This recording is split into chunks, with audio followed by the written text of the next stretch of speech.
so that you can. Okay, so we have a few people for scree fields, okay. Suggesting things I hate to do. What would you do? Would you just ignore? Okay. I think, you know, that thing I brought up with you with the shadow and how to do that, and when you put it in on those cast shadows, like on your bigger paint, whether you do the detail or the cast shadow first. Yeah. Like that's moves water, like waterfall in the water. I think the lines are all. Anybody else for waterfalls or streams? Starting to spill out. Yeah, Well, and then- yes. This could be related. I want to see how you about keep 4 rocks months. underwater. Rocks underwater, okay. Yeah. Jill wants to see that too. Yeah. Because you Okay. didn't hear. I want another workshop. See the coordinator. Okay.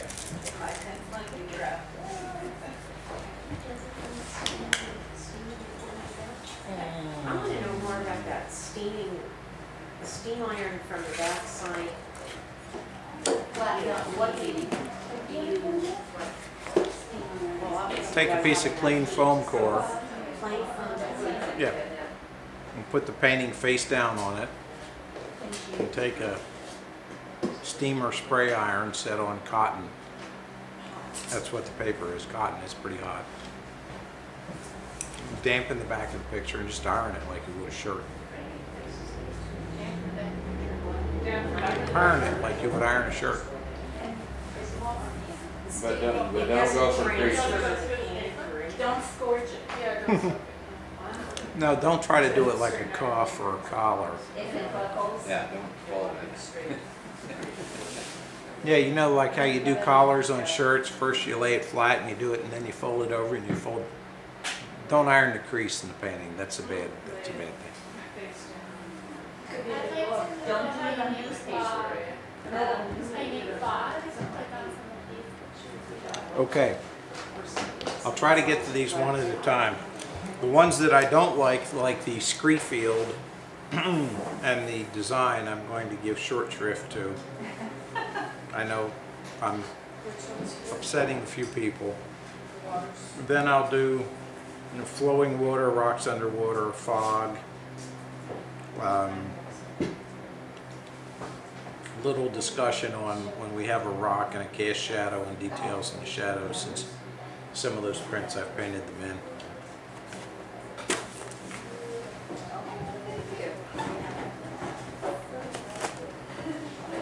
David, I have a question. Friday morning when I drove up, the Vermilion Cliffs had clouds falling off, they were coming across the rim. Right, yeah. Clouds. That would come in under fog, Okay. because if you're up there, that's what it is. Where did you take that picture? Damn if I can remember. That's the most challenging question at all. It's hard to hear you in the back. Damn if I remember candy. Take that down, see, it's not in your face.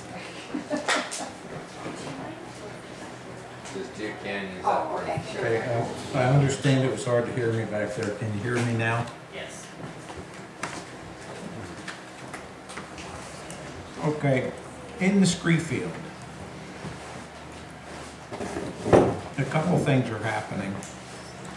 You've got all of these rocks, and if you look at them, some of the rocks sort of face towards you and they're sort of a medium tone. They have faces that face the light and they're paler, and then they have cracks in between them and those are darker. So I'm going to do this as a 3-tone exercise.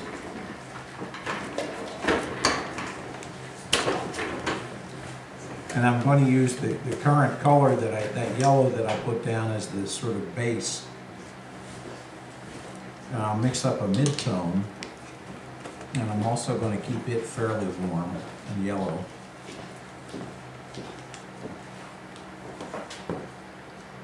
And I'm not really going to worry too much about individual rocks. I see that there's a few larger ones in the foreground, and then there's some smaller ones I'm not even going to think about that much. I'm going to do some random strokes and keep some whites in there.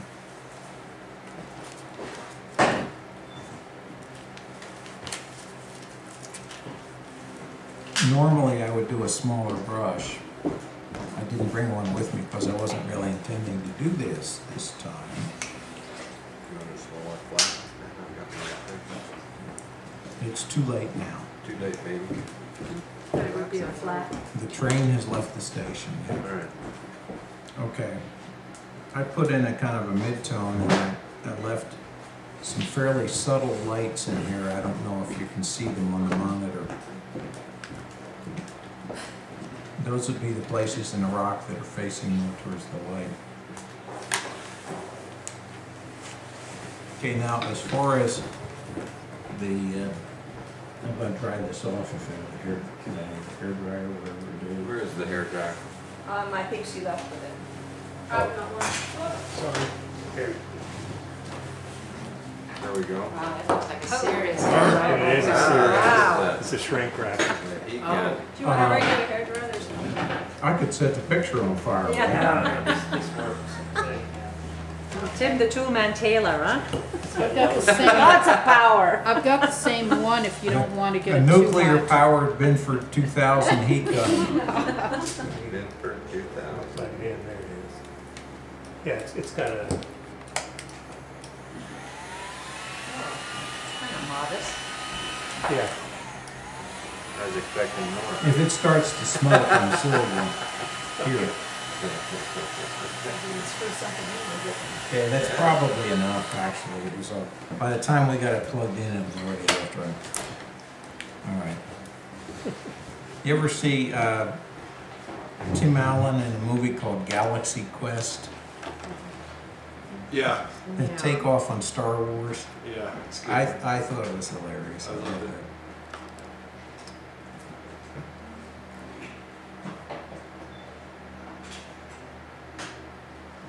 Intentionally using gray border. Yeah. Exactly. I'm not intentionally using it, but it's there and I don't think it's going to hurt anything. Now, when I do this kind of thing, you know, I've been going around to everybody and they've all painted details in the rocks and I've been coming along and scrubbing it out. Anybody remember that? Yep. No, Several okay. times. I'm trying to avoid that in the first place. Except that I seem to have gotten, that's probably why this was taken apart. It's not working. Here's one. And this one goes in the trash can, wherever it is.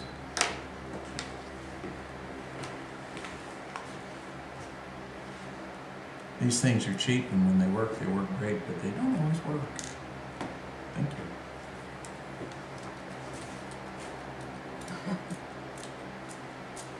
There it is. There we go. All right. I'm going to avoid having to scrub out my details because I'm going to spray the paper and wet it in the first place, so they're not going to be there. I'm going to paint them in, but they're going to be very soft and indistinct, and I can move them around as I'm painting them. Does that make sense to everybody? Now I have this two-tone value already. I've got the whites are going to be places where there's rocks facing the light, and the real darks I'm putting in are going to be sort of the cracks inside the rocks or within the rock field. And I may do this exercise 3, 4, 5 times before I get what I want, and I'll just overlap it. You know, I'll do it, I'll let it dry and let it sit on the wall for a day or two, and I'll look at it, and I'll do it again. And so I'm not going to finish this today. When you do it again, do you wet it again? I wet it every time because I don't like these details to intrude too much on everything. I'll put some very, very fine, subtle details if it's a large picture. Now, someone, I think it was Bill, was looking at the Slick Rock Dawn, one of those prints over there, and there's one little section of a rockfall that I painted in great detail. It was sort of right at the center of attention, but I painted it in very subtly. I mean, it was very, very pale.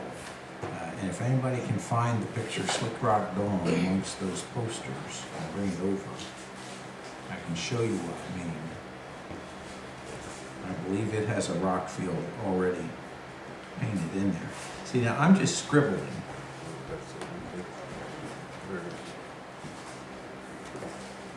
You were the one that was looking at Yep. the picture, right? Yeah, but that has. I Another forget question sometimes for who you. did what, you know. Yeah, I understand. Actually, it's not a rock fall, but there's a little bit of a, see this, here's a rock fall, and that's all I did. It's wet and sort of slushy. But then I put this detail in there, and you notice how pale this is. I dropped in a lot of water in the middle of that. But there are a lot of real sharp little details in here, but they're also very, very pale. And I painted them in over all this stuff, which I painted on wet paper. See how soft these things, all this stuff looks real soft? That's because I sprayed the paper first. And then I did it. The final thing, I painted in some very, very sharp little things, but that's mostly water, very little paint. See how transparent it is? And that's the way I like to do it. And the funny thing is, people will look at it and they'll say, oh, I like that, teach me how to do it. And I show them exactly how I do it, and nobody likes that. Because they want to paint things in a lot more definitely with a lot more paint. And I keep saying, no, more paint doesn't work as good. But this paper is still wet, so I've decided, okay, that's a rock, you know. One or two big rocks in here, and then I've got a lot of this little sort of scumbly stuff. And basically, I keep painting on this. I tend to paint darks right adjacent to those lights, because I figure, you know, a rock face is facing the light and it's probably right in front of a crack, so.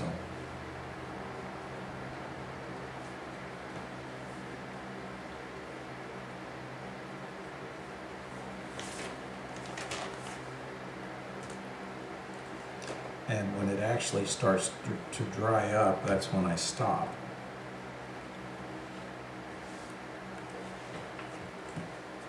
At any point, as long as it's wet, I can decide that, okay, maybe I didn't like that set of details, and I just do that, and now they're gone, okay?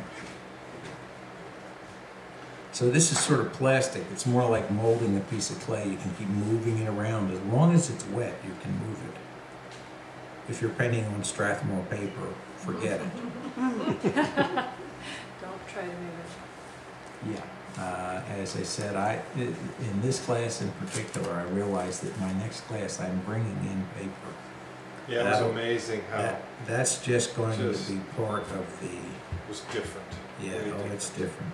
Is there some paper, in addition to Arches, you've tried which is at least acceptable? I know the Strathmore isn't. Well, it's not a question of acceptability or not. I saw a fellow who was given a demonstration once at the Art Museum in Albuquerque, and he was a pretty good painter. Very sort of loose, abstract kind of guy.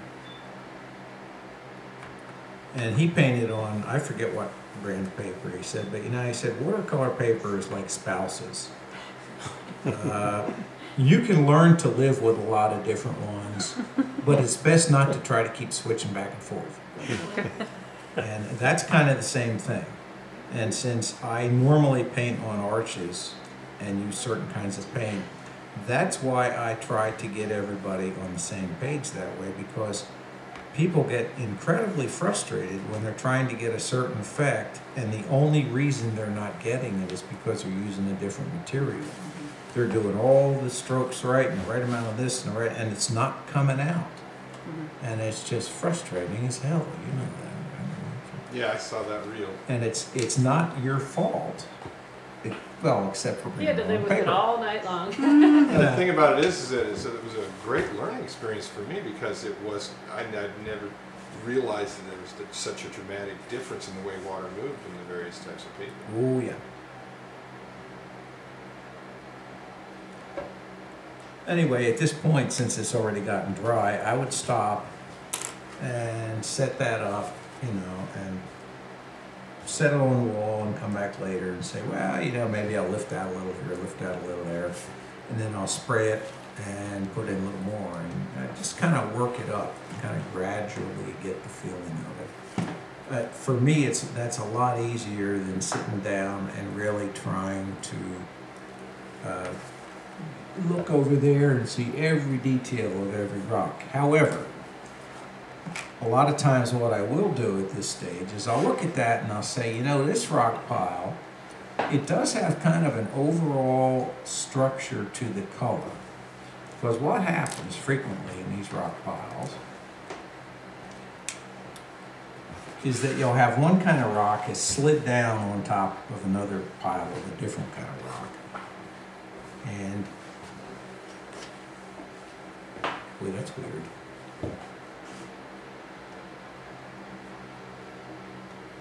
And so what you'll get is one colored rock that has slid down. And if you look at this closely, you'll see that there's a rock slide on top composed of smaller, browner rocks that has come around this rock here and then around that rock there. As it's laid on top of it, it's slid down as far as it's going to slide. Some of them have fallen over the edge and down the bottom.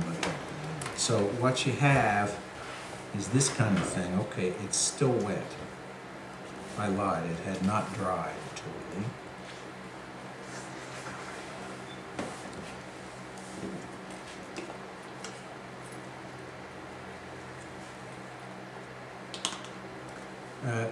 These different rock slides on top of other rocks tend to have shapes that are defined a certain way. They'll have these little points that come down where the rock slide is flowed down into between cracks and bigger rocks. And generally, you can see the top of the slope, what they call, an engineer would call the angle of repose. You all know about? No, I guess not. The what? Say that again. Organized self-criticality and angles of repose. Please. All right. Okay, yeah, that clarified everything. Yeah, watch an hourglass. I know they're sort of out of style now, but if you watch an hourglass, the sand drips down and it makes a cone. And if you have a big hourglass and you watch it closely, it falls down on the top and the cone sort of builds up to a certain angle. And it's called the critical angle. It gets to the critical angle, and that's the steepest angle that the sand can actually maintain. But it keeps dripping on top of it anyway, so it builds up a little past the critical angle, and then all of a sudden you'll see a landslide come down the side of it. And that's called organized self-criticality. It builds up and builds up, and it builds up past where it can hang together and a little further past where it can hang together, and then you have a landslide. And in an hourglass, that doesn't mean much. If you're living next to a mountain that has a 4,000-foot pile of rocks, that can mean a whole lot.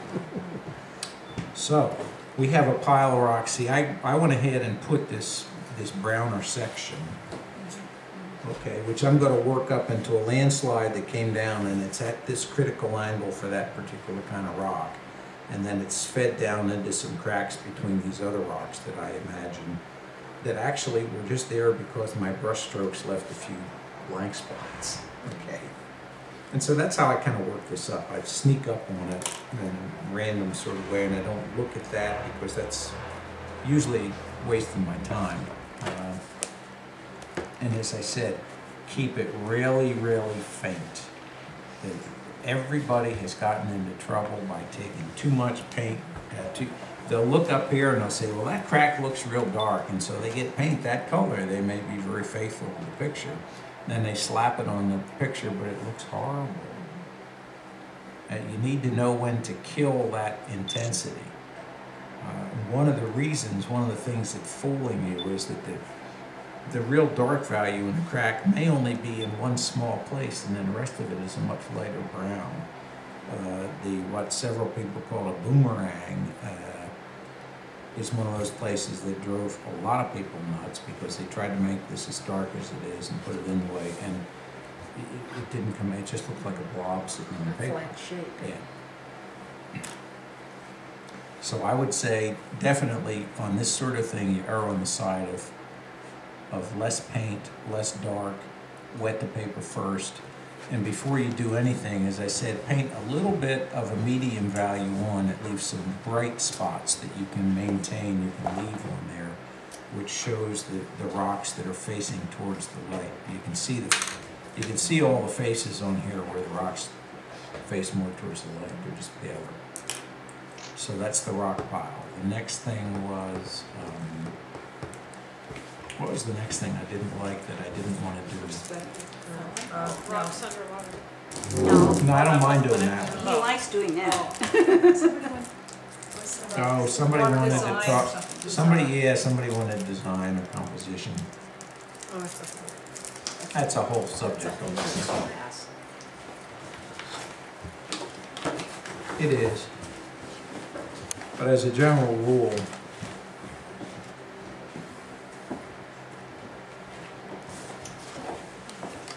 a painting should have a center of interest, a place where you put most of the detail and the contrast. You draw people's eyes to that center of interest by making a sort of a halo. The center of interest should generally be positioned at what they call one of the tic-tac-toe points. What did your daughter call that? Guarding the edges? Guarding the corners. I'll get to that in a Guarding the minute. corners. First, we'll look at the center of interest, okay? Imagine yourself a tic-tac-toe thing or the simple 3x3 Rubik's Cube. You know, Rubik's Cube has got the 3x3. I'm working on 5x5 now. That's a worthwhile puzzle. If you can do that, you're doing something. Okay, the center of interest should be at one of these intersections on the tic-tac-toe board. A third of the way in from one side.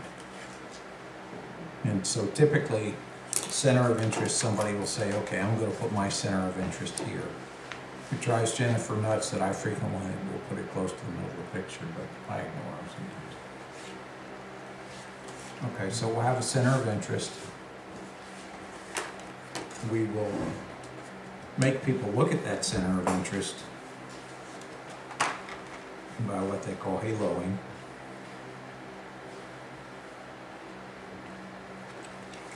Guarding the corners, whatever you want to call it.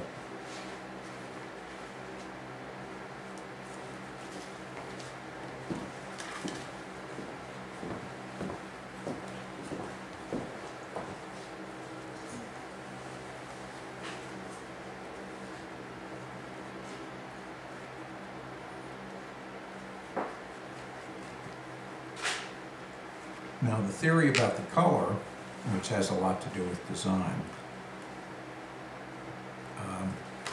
There's this lady, Jean Dobie, I think her name was. She made a book called Making Color Sing or something like that. It's actually a pretty good book on color theory. And the basic rule is that 90% of your picture should be some fairly dull, neutral color, not real dark, not real light, not real red, not real yellow, kind of, and Jennifer calls it a skanky gray. She also calls it real estate agent beige. You know, it's something that nobody notices, okay? That's kind of what most of the picture is. And the reason that you make most of the picture a neutral color like that is so that the colors you do put on look brighter.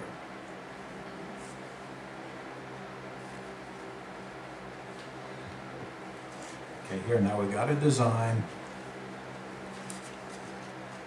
It has the center of interest, you know, off a third of the way from one of the corners. This is just sort of the classic design. And then if something's in here, you know, that's where you would put your bright color, whatever you decide it's going to be.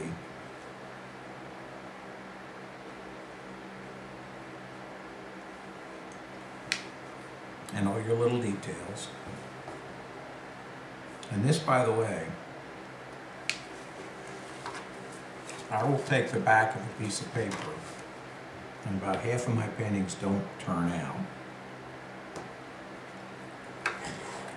And I'll get the whole paper wet, and I'll start doing a totally abstract picture, just like I'm doing now. as the paper dries, and I'll learn how, whenever I have a new color that a new brand, a new color, I'll do that because I want to see how they mix. And I want to take away the pressure of trying to make a finished picture or subject or whatever. I'll do something totally abstract. Because who cares what it was supposed to look like? I mean, nobody knows, right?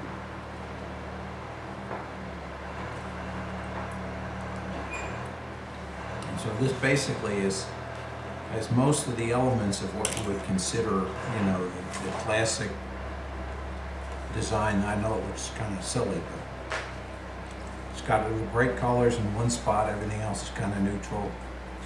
Center of interest that's sort of off-centered by the right amount. And the edges are kind of gray towards turning darker tones, and it has some path that leads you from the edge of the picture down into where your center of interest is. Those are the rules. I break them all the time, I ignore them a lot of the time. It's fun to at least know what they're supposed to be and look at pictures and see who's done it and who hasn't, and why that works. Okay.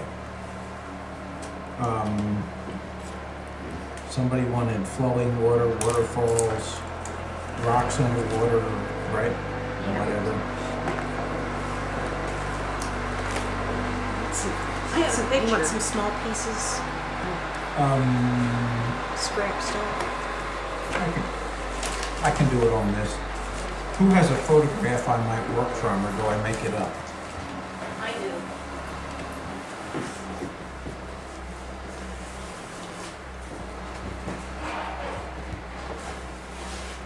I'll have to say it's got, yeah, I know, it's not a real good, I mean, this is awfully blown up.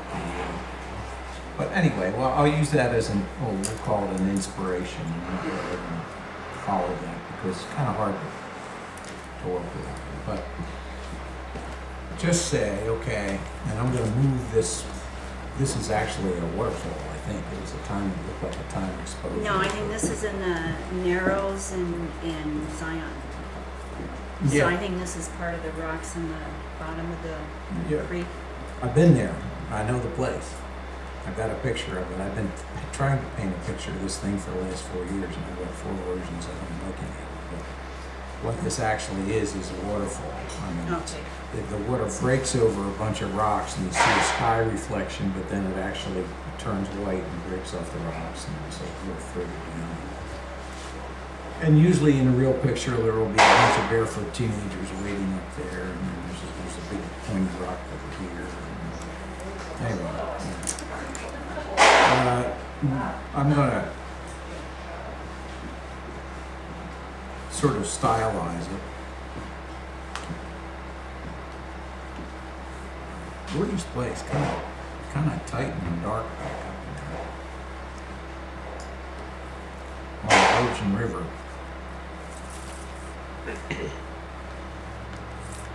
I'm not going to really try to follow it. This is the actual wall that comes around. And then it narrows, so I think you're looking up towards the narrows in this one. And it really did, there's something, this looks a little funny to me, but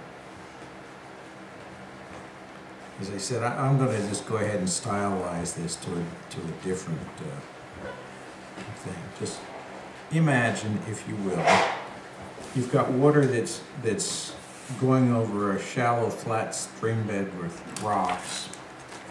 I'm going to take the wall out there too. And then it hits a drop off where there's some larger rocks, and the water pours over the edge of the larger rocks, and then makes some foam down here. Say, okay, suppose the waterfall hits in here, and it makes some foam, and then the stream goes on. All right. So I said I'll ignore that now, if you don't mind.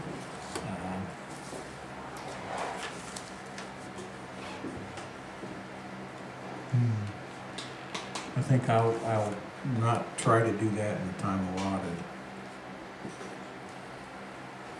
I may have some, I didn't bring prints of them, but I may have some photos of paintings that have a lot of this in it that you can see. I did one, I may still have it, I can't remember where it is. I call it Trout Stream, I think. It's got all the same stuff. It's got rocks underwater and ripples and so forth. But at any rate, first thing is, when you're looking at a bunch of rocks in one of these streams, typically they're a little covering a slime, and the water may be very clear, but the rocks are kind of an orangey green, and then in between the rocks, where the water is deeper, it turns to a deeper green. If you see a reflection of the sky on the water, then it's blue. You know, there's a blue sort of overlay. What I'm going to do, I'm going to ignore the blue except where we come to the edge of this. I'm going to pretend that there's like a cliff that's blotting out the sun, or, you know, the sky, and that you mostly see the sky over towards my left, so that the sky reflection and the sun reflection will all be on this section of the water where the water goes over these rocks. That makes sense to everybody? Okay, see, the water's coming along this way, there are rocks in it, it's shallow, then it goes over an edge, dives over an edge here, and you'll see some blue sky reflection and whatnot before the water actually breaks loose in the waterfall, and then you see this white, and it foams in the bottom where it hits something. Okay, that's where we're going with it. It's going to be a little foamier and a little steeper than the Zion one because there's no real big waterfall there, but there's a lot of little short, low drops about so high. Gorgeous place. I need to paint some more pictures of Zion. I have one picture in the museum in St. George of Zion.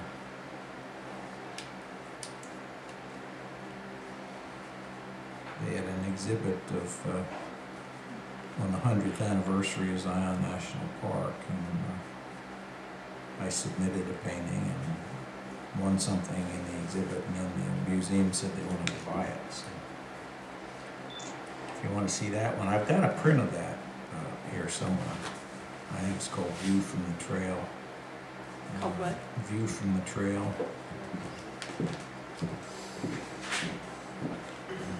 So what colors are you using? Well, this is burnt sienna, but it's going to change because the underwater rocks tend to be very yellow. Yeah. I call it kind of a root beer, Root- tea-stained. Tea-stained, well, I don't know, sometimes they're reddish, yellowish, orange, brown.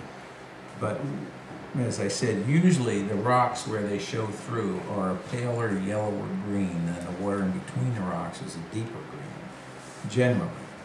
That's kind of my rule. Sometimes that rule's broken, you know, but These are actually coming out of the water. I'm not going to put any coming out of the water. I could, I suppose, but it's too late because I already sort of painted it over now. Okay, I put this yellowish brown on there first.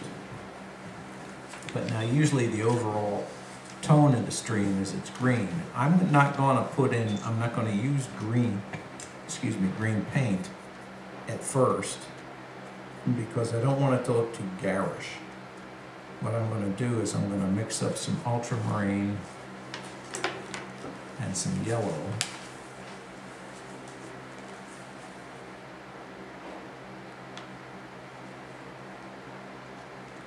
Now, this is not going to be a masterpiece because it's going to be painted in 20 minutes, but oops, no, that's ultramarine violet. So sorry. No, that's okay. I'm going to switch blues. I haven't used blue yet anyway, so I can use any blue I want. And in this case, I'm going to use indanthrene blue, which is on your list, so now you get a chance to see what it looks like. Of course, I don't know if anybody ever actually bought any, but it's on your list. Bought it. Good. Tell us about Water it. all. What is it? Indanthrene. Some brands call it royal blue. or indent throne. That's actually the name of the pigment. It's one of those coal tar guys, I think, originally. Jenny brought it to my attention when she discovered it was the perfect paint for blue jeans. Yeah, it is an indigo. Anyway, I'm using that to make green. Yeah, indigo.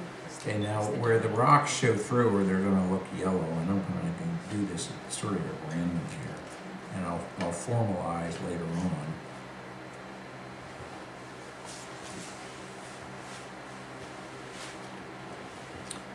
But usually what you get is this mixture of this sort of deep blue or green with the rocks coming through. And I'm not bothering to try to shape them now because since I put the yellow on first, I'm counting on being able to lift out the green that's on top and have some yellow show through. That makes it a lot easier. You notice when I had to lift on some of your paintings, what happened was I had to lift it and it turned blue when I lifted it. And then I had to go back in with the brightest orange I could get and put it in there. It's one of the reasons why I like to underpaint with orange, because I don't like it turning blue when I lift it. I'd rather it stay fairly warm, because that blue is really hard to compensate for. It's easy to make things blue. Once they're blue, it's hard to get rid of it. Almost even ultramarine, it's just tough stuff to get rid of. I like blue, but there are times I just wish it would go away. This is going to be more of a coloring technique demonstration than a finished picture. Okay, so up in here later on, I'll probably put in some individual rocks. Lift it out. They're going to be yellower, as I said, yellower and paler usually. If you have a real clear stream, sometimes you can have a lot of fun if you're real near the edge, because the rocks will actually be different colors sometimes if they haven't gotten too much algae around. Up in the Snake River, a lot of times it's so cold that it's pretty clear, and then you'll have rocks that are pink and blue and whatever, and they're showing through this overall green, and it's kind of fun.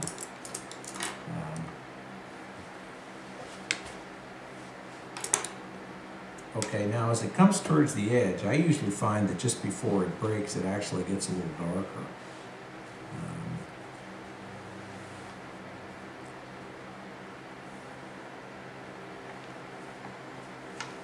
That's kind of counterintuitive. Thinner. Well, yeah, but one of the things you want is you want to enhance the contrast. The next thing we're going to come to on here, and I probably should have painted it in first, I'm just in too much of a hurry here, is a reflection of the sky, where it's going to actually be blue, and then there will be places of bare paper showing through where there's actually some sunlight hitting it. I'm going to pretend that there's some sunlight hitting this locally, but up in here it's mostly in the shadow.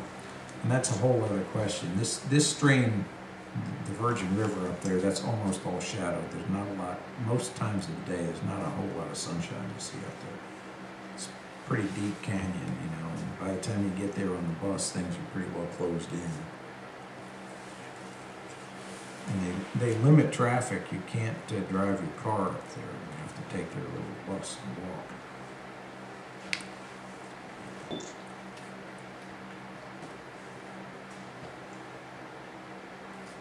Zion is just the coolest place. It is. Absolutely gorgeous. I think of all of the parks, even the Grand Canyon, I don't think anything is quite as pretty as Zion, where they have the lodge and the restaurant there. I mean, it's just, it's like you walked into Shangri-La, Have you ever anybody ever been there in the winter with giant icicles? Or No, I've never been there in the winter, but now that we icicles have a hanging place off the here. cliffs, and if you think about how far off that is and how huge, you wouldn't want to be under one. Oh, Yeah, yeah. you can hear them coming down. Like crashing Yeah. glass. Yeah. That's got to be It's fun. incredible, and along this trail where they do come down and crash, it just looks like all of this crystal. Now that we have a spread place out here, on the trail. I can actually go up and see that. How far away is here during the winter. I don't It know. takes a couple hours. Yeah, 150 miles in there. It's not very far. And Oh, yeah. when you go It down goes to the end of the bus It's line, open all It's a- year. Yeah, it's Yeah, a- and you can drive up there in the winter. walk right along the stream. You Don't can have actually the go up the buses stream. during It's Oh cool. yeah? Really. Yeah, that's just in the summer, but during the winter, it's, well, I think starting November to March or something, then you just drive up there. Oh, Oh, just cool. driving through it is gorgeous. God, you guys are so lucky. They're still selling homes around here. Sure. Put up the rates. I just Yeah. saw it the other day. They didn't shut it down, it's still open. I know somebody'd be happy to sell you a lot in Greenhaven. Yeah. I figured that out. That was on the line. For that matter, I have a lot in Greenhaven. I'm gonna be selling pretty quick, so maybe we can deal. Because I'm buying a different lot in Greenhaven.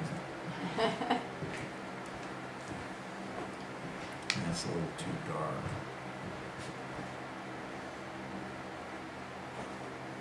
Is that in Daphne?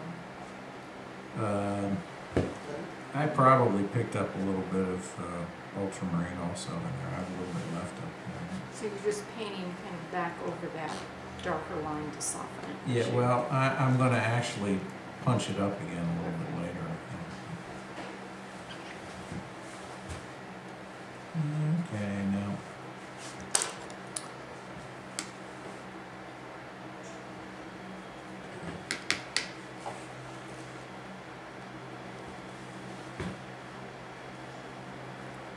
There's method in my madness here, I hope. Doing this on the fly when you're making it up like this is actually pretty hard, so I hope that you will be suitably impressed if it works out. If it doesn't work out, I've got a ready-made excuse. It's hard. I hate to tell you, we're already impressed. You Hard. could do anything. All right. Now what you got is you got a waterfall falling down. It's falling into deep water, and there will be foam. Occasionally, you'll see through the foam into the deeper water. Now, anybody here who has a picture of surf? Or, no, I mean, okay. If you ever want to paint a picture of surf or a picture of a waterfall, any waterfall, I think I have a picture of a waterfall in Zion, as a matter of fact, on the Emerald Pools Trail.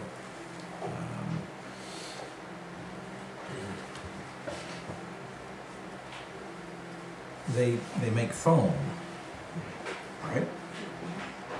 And foam is soft.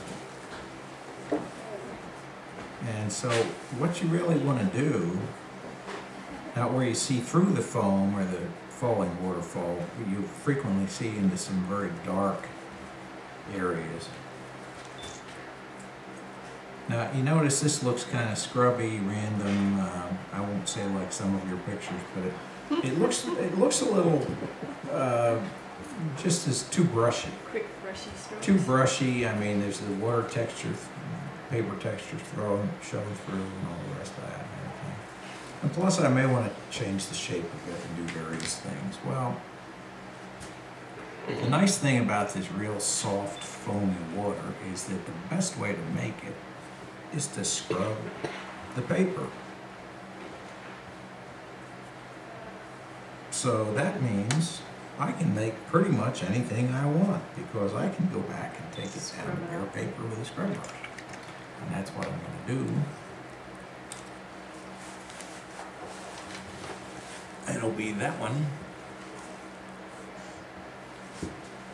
Now this is a real artiste's brush. It's about 3 feet long. You ever notice when you go into a restaurant that the prices on the menu are proportional to the length of the pepper grinder the guy comes out with? When he says, would you like some fresh ground pepper, you know? And if it's $100 a meal, it's about 4 feet long and it takes 2 bearers, you know? It's got a light on the end and it's like, I have one with a headlight at home. I love battery powered. And you push the button and it goes, and it's about this big. And it has a headlight, and you can see what you're peppering, you know.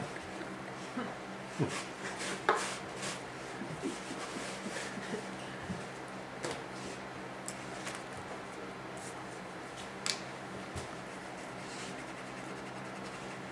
this scrub brush had some paint on it, I'm afraid. Bad scrub brush. It's all your fault. And as I've said before, you don't lift any paper with this, any paint with a scrub brush. I'm lifting paper for sure, but you don't lift any paint out with a scrub brush. You lift it out with the paper towel. But to get this feel in it, it has broken up into foam. I'm softening it with a scrub brush.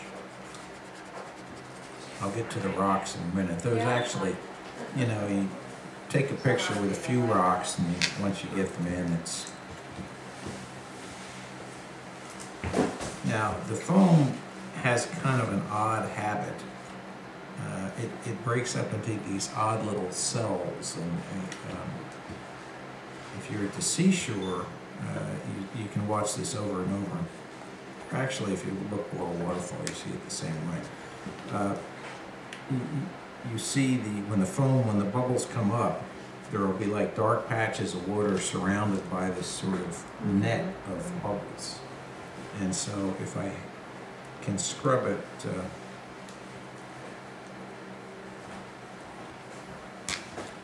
accurately enough, I can maybe get that feeling of these little patches of foam floating away from the waterfall.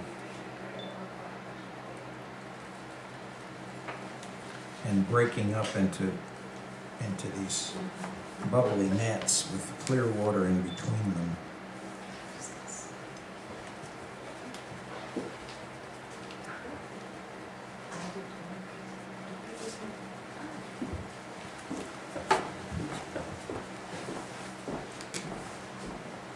Now the other thing is the foam in there is usually not totally white, so it doesn't matter that this is coming out a little bit on the gray side.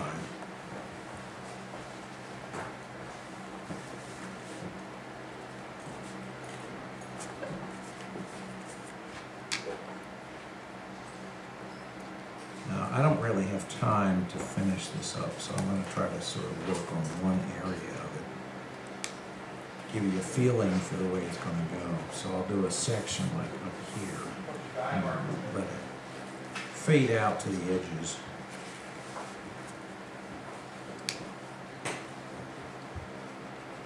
Okay, I'm softening everything here. I want this sort of uniformly soft.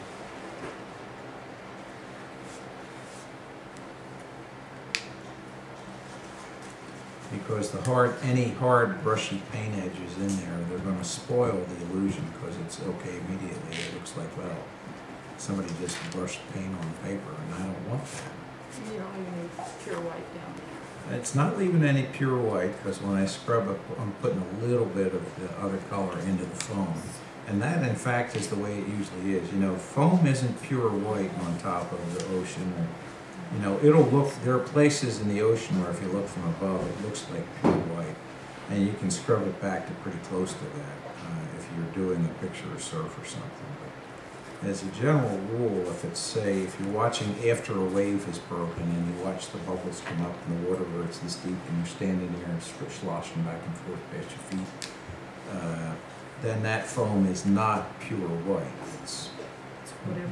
It's paler, but it has the color of everything underneath it because you're actually seeing through the bubbles. But the bubbles do reflect quite a bit of light, so they look a lot lighter, not absolutely pure white.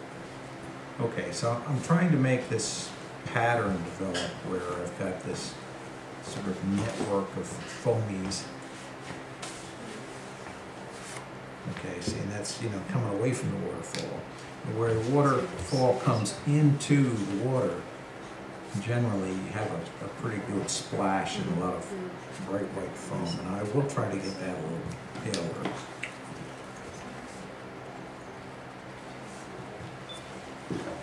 See if I can scrub through the next sheet here.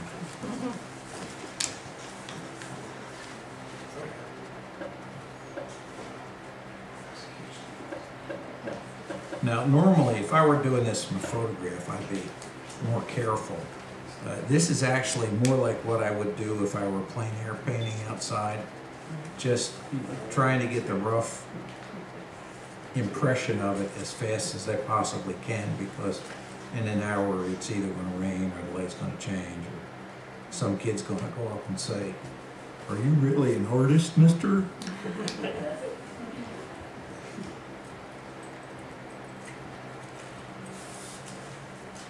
Oh, what are you paying? You want to sell that? I got $2.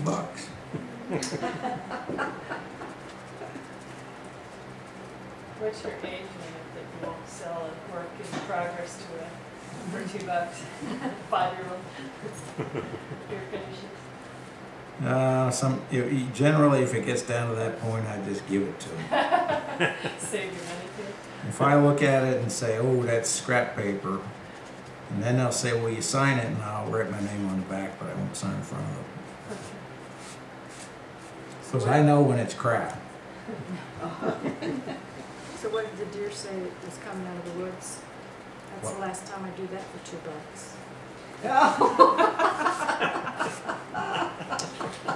Okay. Getting toward the Well, end of the I think afternoon. The jokes are changing.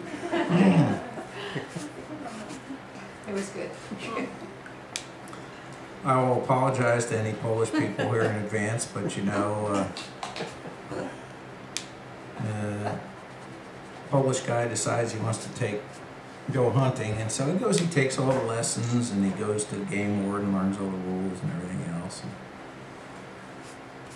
gets his rifle, he wanders into the woods, he doesn't see any deer anywhere. Sooner or later he comes in this clearing and there's a naked woman in there. And she looks at him and she says, "You want this?" And he says, "Well, if you're game." And she says, "Yeah." So he shoots her. Awful, isn't it? Sorry. I apologize.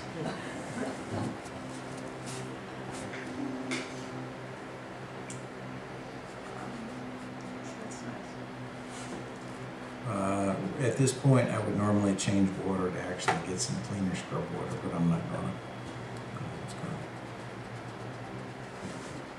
As I said, that you don't really start to get the illusion until you soften pretty much all of this stuff. But now you get the feeling for, you know, it's a waterfall going over the edge. But now you want to go back right here before it breaks and kind of sharpen, you know, this line where the water breaks off in here, usually. The green part. Yeah.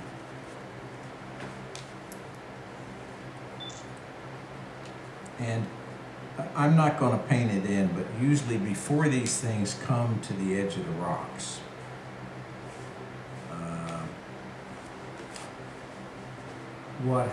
and I don't want to get too physicky on you, but what happens is the water actually, there are waves propagating, there are shock waves propagating from the rock back up into the water that's coming towards the rock. So if you look on the upstream side of a rock, you see all this little complicated pattern of ripples that extends.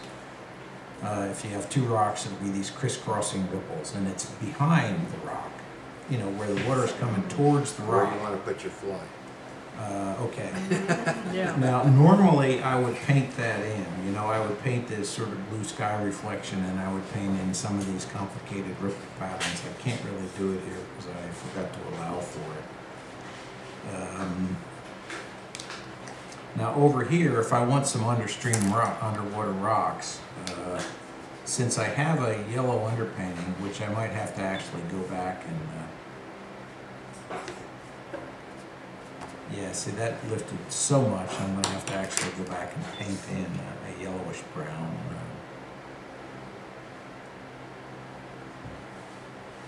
And the rock generally appears lighter than the stuff behind it, but you don't want to put too much detail in these underwater rocks.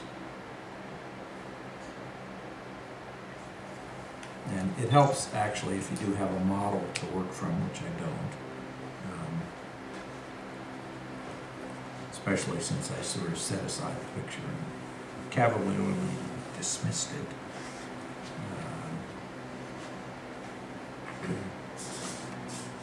a lot of, okay, the key to this sort of situation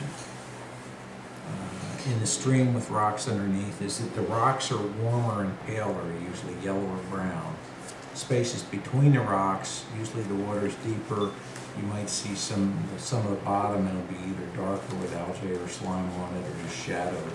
And you'll have these blue or green shadows in between the rocks. The overall impression is kind of a green. As it comes towards a rock, whether the rock's completely underwater or partially sticking out, you usually see behind the rocks upstream, you see these little ripples, and you can put them in. Don't paint in hard detail underwater. Even more important than doing it within shadows and here and so forth and so on. You got something underwater, don't start painting it in like this on top. Lift it out. And if you have to paint anything on there, get the paper wet, spray it or something, and drop the paint into the wet paper so that it doesn't show up as a real hard, sharp detail. What you want hard and sharp are those little ripples and stuff that appear on top of the stream, because that's the real sharp detail that you get. You want to do the foam, scrub it out. Only use clean water and a clean scrub brush. But don't leave any hard edges in there. Be very aware of what's reflecting sky and what's reflecting sun and what's not reflecting anything. You have to kind of look at a picture and analyze it. I can't think of anything else to say on the spur of the moment, so that's kind of it for that moment. So this is going to be actually a sharp. Yeah, right. Or Now, normally, as I said, but most of the waterfalls I look at some point where they break over the edge, you see these patches of blue where it's actually the water's reflecting the sky. And that's where you see this funny pattern of ripples that you get. You know, behind a rock.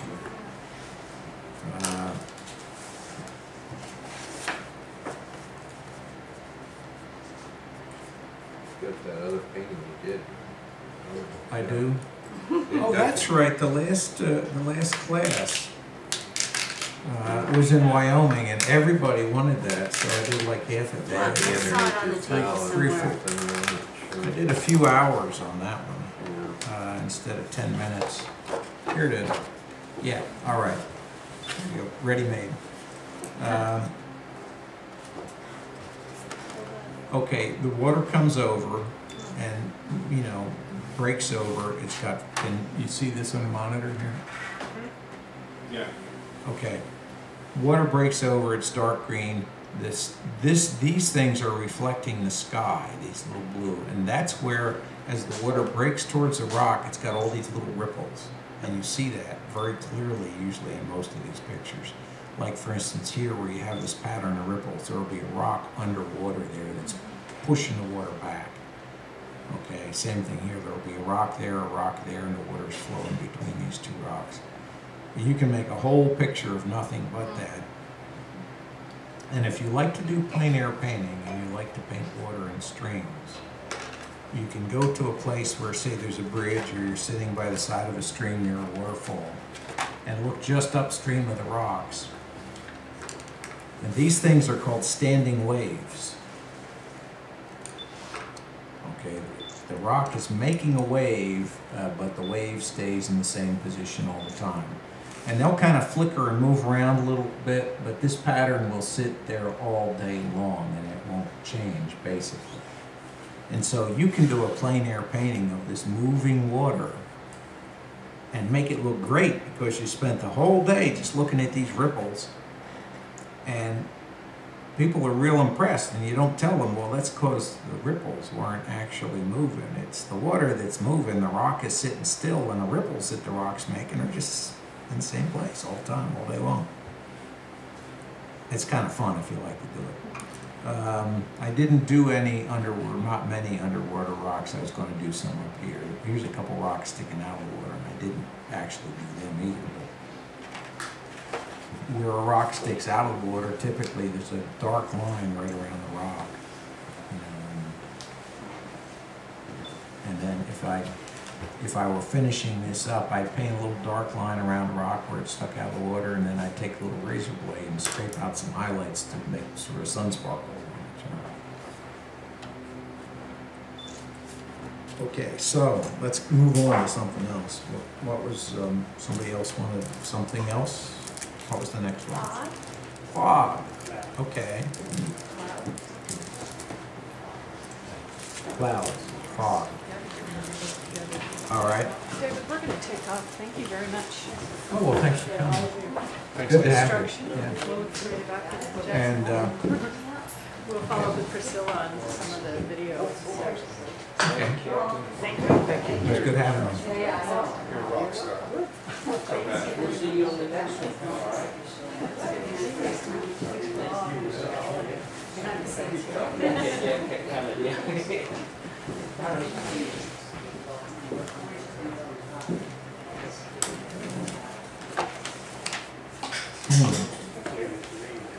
Okay, guys. Everybody have that? Can somebody find a poster of a picture called String Lake Mist?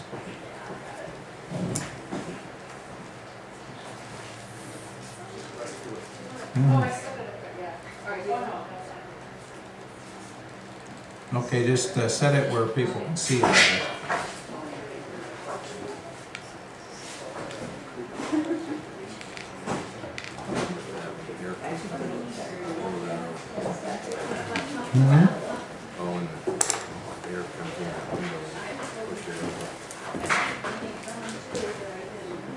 Oh, I think I need some better water.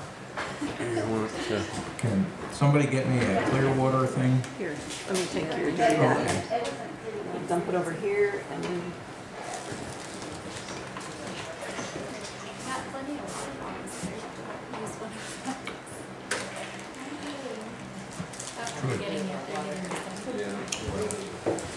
I can get started. Thank you. Okay, for people who are shy about putting enough water on the paper, I would suggest getting a little paper cup or even a bottle and just pour it on. Whoa. New concept, huh? Get used to the fact that your pants may get wet. And if it's right in your lap, it may be embarrassing when you're walking around shopping later, but just explain that you're a painter and that's okay.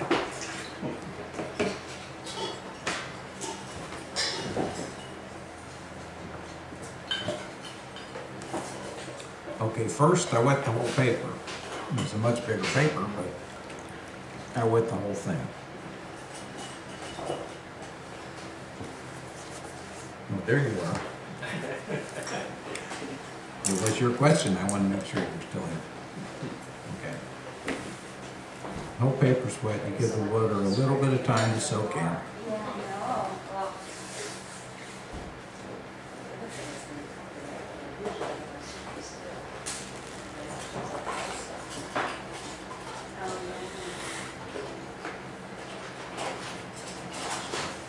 Okay, this will be the sky.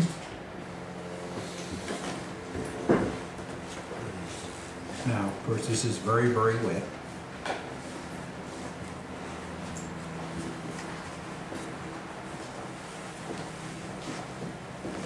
Things will probably wind up a little paler when I'm done than when I start.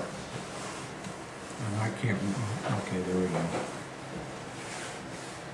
This isn't going to be exactly like that painting, but I'll give you a rough idea.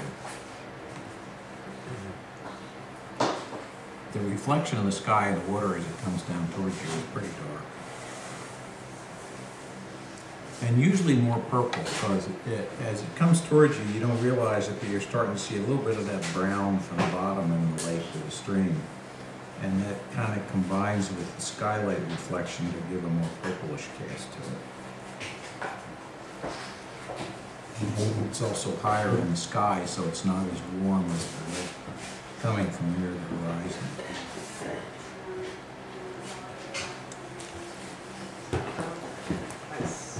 And usually, the difficulty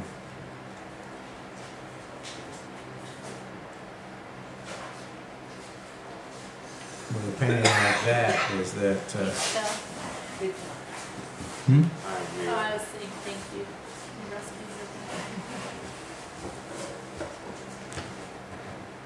A lot of times I don't get it dark enough, but that'll probably do, close enough anyway.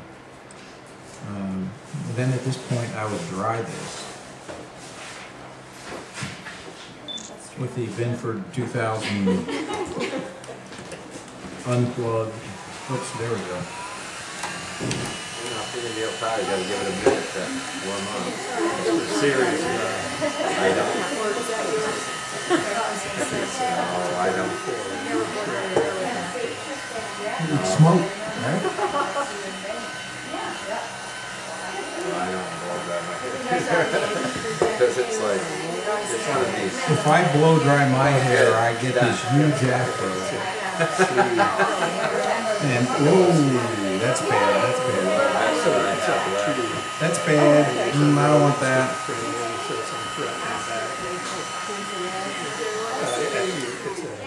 Now, you want to see me fix the panic moment here? See, I was trying to speed things up, and I sped up too much, so. Otherwise, you'll probably throw it on. Thank you. All right. Thank you. It's not actually starting over totally.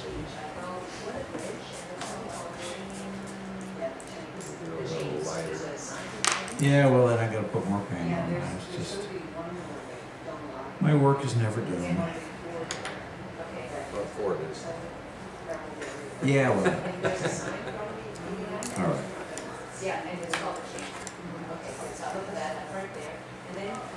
I'm gonna keep it in this direction. That'll keep, you know, less water on paper. And I'll be a little braver about how much paint I put on. Okay.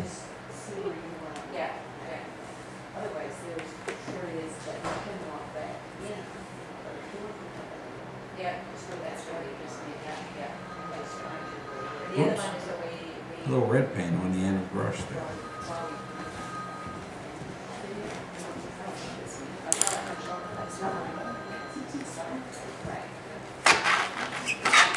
Normally this is not so much a problem, but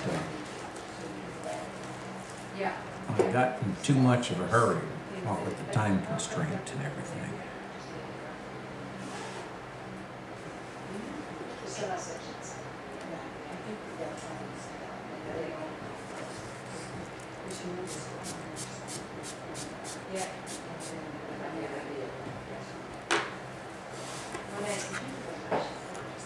Do you always paint sitting down?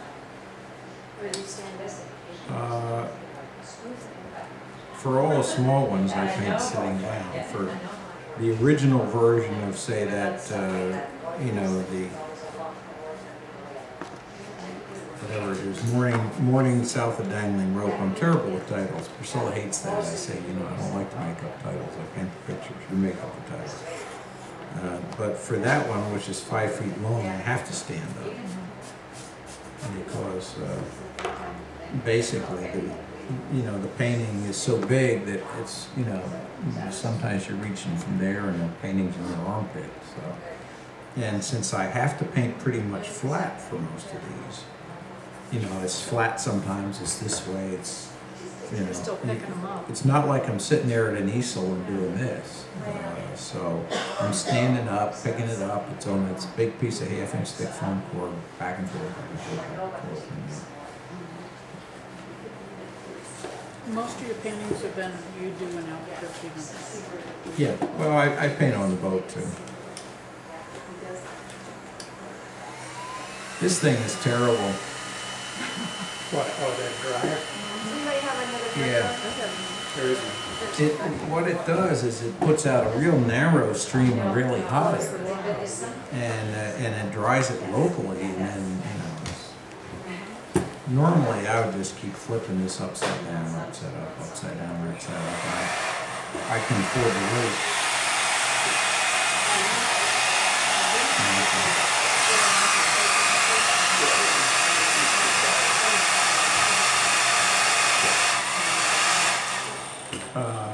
That's not working.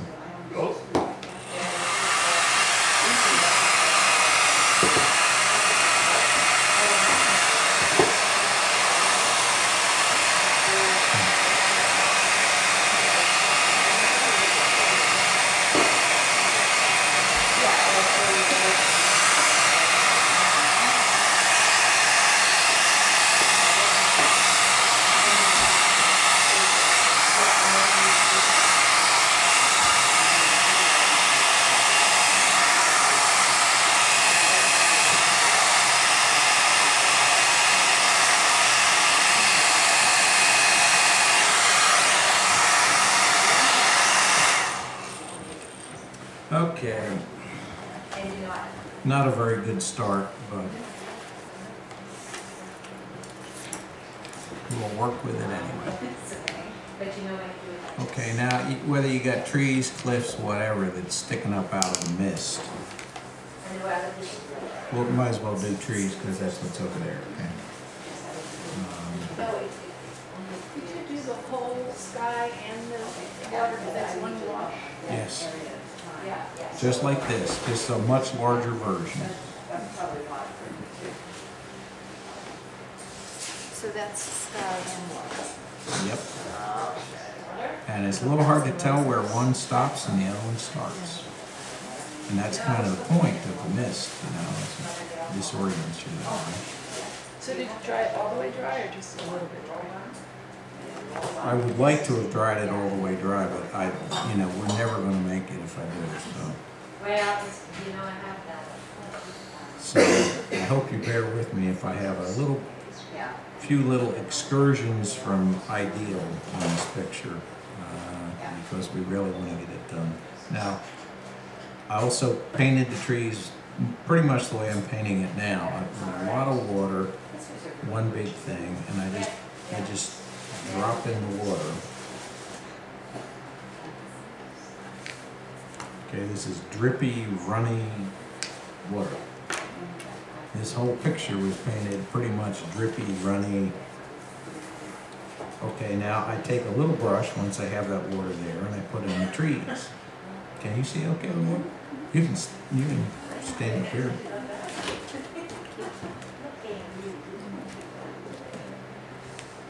See, since it's so wet, I have plenty of time to draw this paint up and paint anything I want. I could, if I had a lot of time. David, can you pull the paper up a little bit more toward the palette? Thank you. Okay.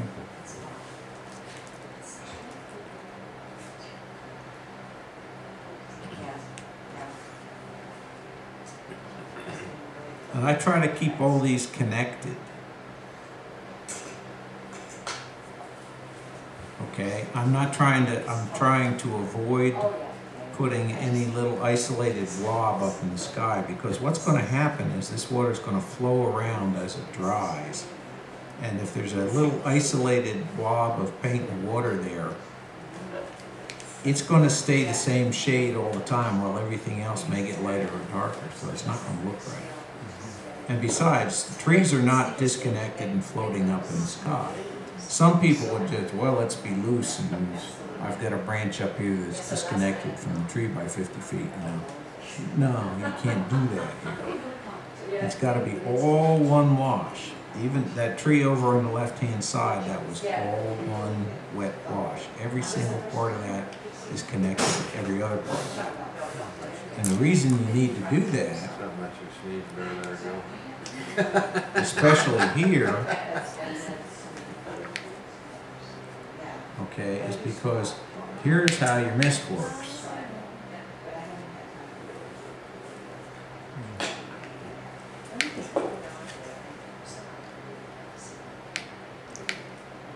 All right. So now you got, you know, these watercolor painters love these kind of paintings because you can do them so fast. Like snow paintings, you know, and if you do them right, it's,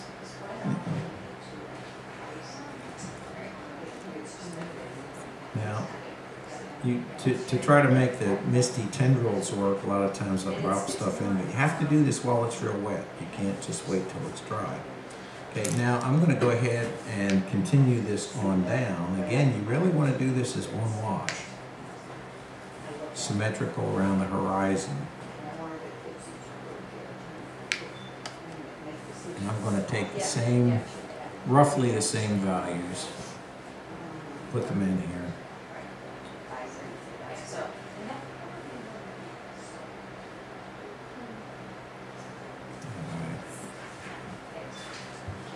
May make them a little darker down here in the reflection, or maybe not. You know, I can. The nice thing about painting very wet, one of the nice things is that you can just keep changing it as long as the paper's wet. Okay, now I'm going to try roughly to imitate whatever I got up there. Like for instance, there's 2 fairly tall trees here. I'll go ahead and stick them in. Okay. And there's another third one right down there, and I'll stick that in.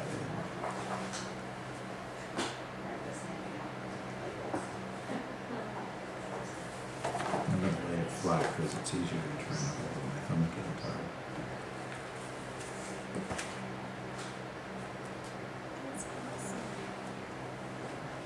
Okay, now where the mist lays on the surface of the water, if you look closely at that over there, and well, you know, if you've been out to a lake and you've seen this, what tends to happen is the mist will sort of cling along the water, and you have these, you know, like this.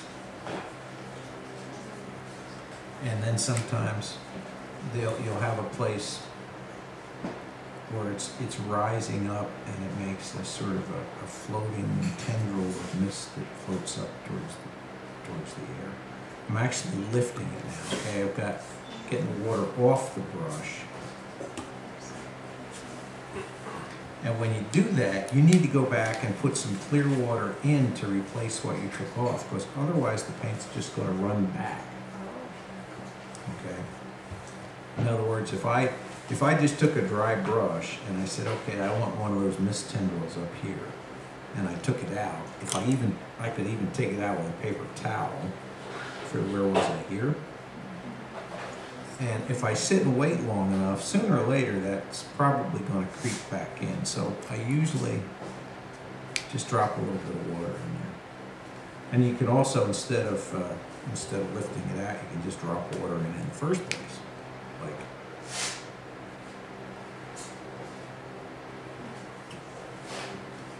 you can do all sorts of stuff, but okay, so now that kind of gives the mist at the lake's edge.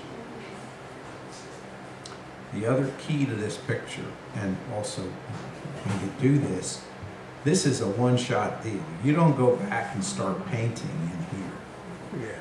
The whole objective is to make it look distant, misty, just barely visible, where you kind of, you know, you're looking to see if Sasquatch is going to walk out of the trees, and you're not quite sure. It's a suspense mystery, you know, whatever. And so you don't want to go back and start trying to paint details in here. Those of you who like to paint details should probably not do this kind of picture, because it's going to drive you nuts staying away from this mist. I need to see what's in there. You know.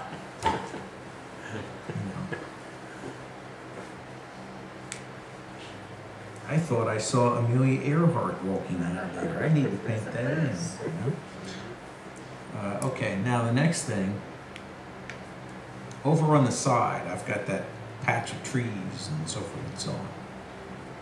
And this isn't, strictly speaking, a mist question, but it's kind of interesting, because this is where I really started to get into this big puddle of paint little brush thing, because I realized it was going to drive me absolutely freaking nuts trying to paint that. I mean, I looked at this photograph I had, and it just was daunting. I thought, there's no way I want to do that. And I thought, wait a minute. I don't have to sit there and take a little brush and paint in every leaf. I can do it by scribbling, you know.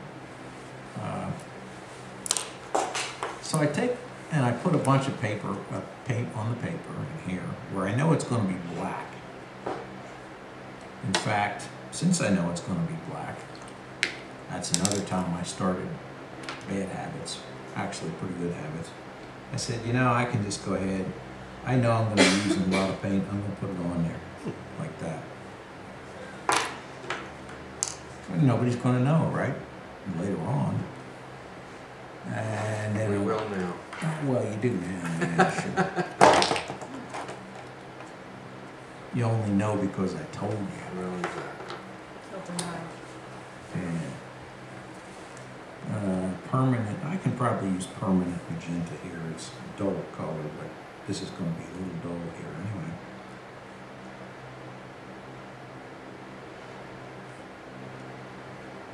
And then I'll use a little, what the heck, raw sienna. And I'll mix these up and I'll see if it's the color I really like. If not, I'll add something else. But there's all my color right there on paper. Now mix them thoroughly and see what it looks like.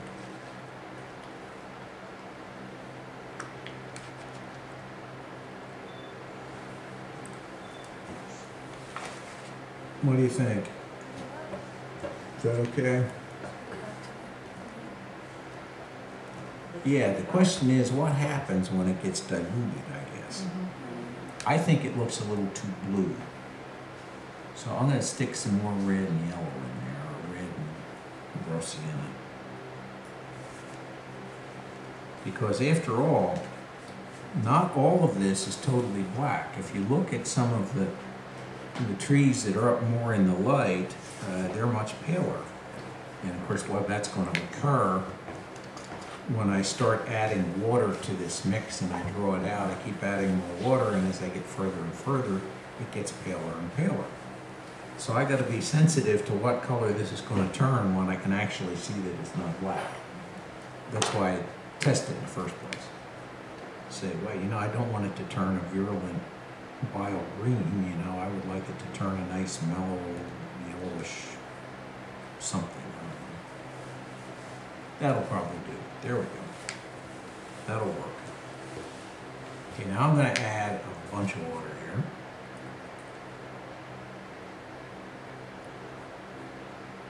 Try to keep it from dripping, but I don't want it to get wet. And then I just play.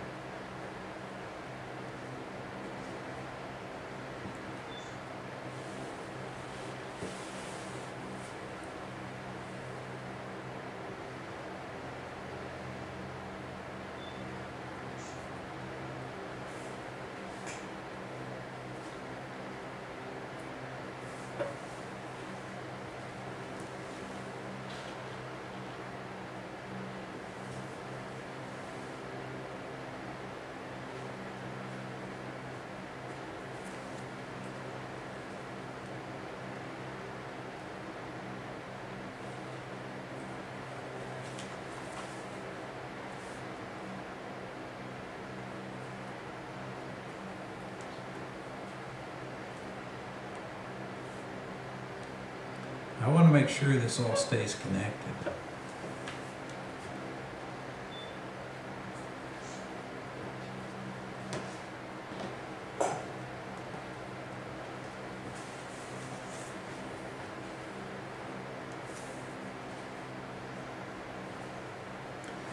So instead of doing a lot of dabbing, what I'm tending to do is scribbling, you know. Does that make sense?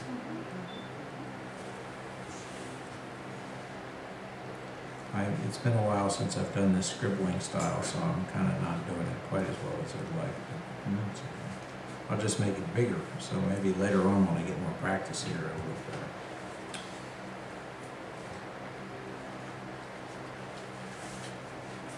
Well, maybe not. Let's see.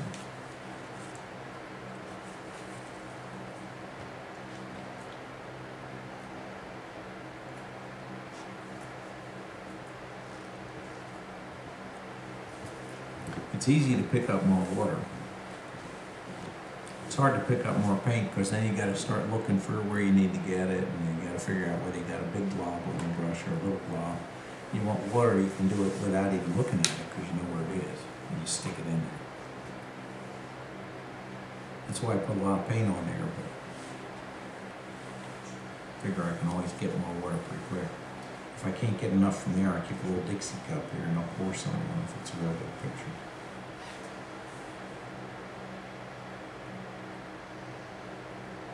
My daughter walks around the room to people who are not using enough water, and she carries this little cup of water.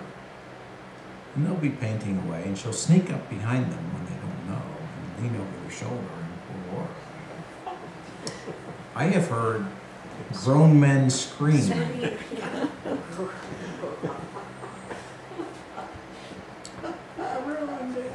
Of course, this is the person who said, "Dad, I think we should start a new workshop called Watercolor Boot Camp." And I said, I don't know how many people would actually sign up for that. You didn't use enough water, get down and give me 10, you know. But you'd know you'd be disciplined when you came out. You would. You would be a lean, mean painting machine by the time you came out. Yeah. Now you're purposely leaving some lighter so it pushes it to the back. Yeah. And I realize I am not going to have time to finish this. Drop a little more water in here. And if you have a lot of water in the brush, it no longer has a real sharp point. It's got a big drop of water on the end. So to do the details, you got to wipe it off a little bit and get it drier. You got the water on the paper now, not on the brush. Does that make sense? One of the things I was having the most problem with drawing out of puddle, I couldn't get the brush to give up the paint. You just squeeze out a drop and then you run out of paint before you really did what you wanted to do. Well, So you're not dragging it from the puddle, you're just going back to the puddle. here I thought the edges of the puddle weren't quite juicy enough, so I got some back from the middle. Normally, for the most part, I have been dragging it out, like, from here. I may drag it a longer way, like a long bucket brigade. So if you wanted to do a couple of different colors, could you make like some puddles within your puddle there? What color do you want? Just drop it in. Let's add a reddish color, like there's some rusty kind of something or other. Rusty. Like, at the fall when the branches turn off. Okay, well, how about we'll do that, but we'll add a little green too, just in different places. A little rusty fall color. Let's get some yellow, well, some little orange. What I need is orange, actually, I think.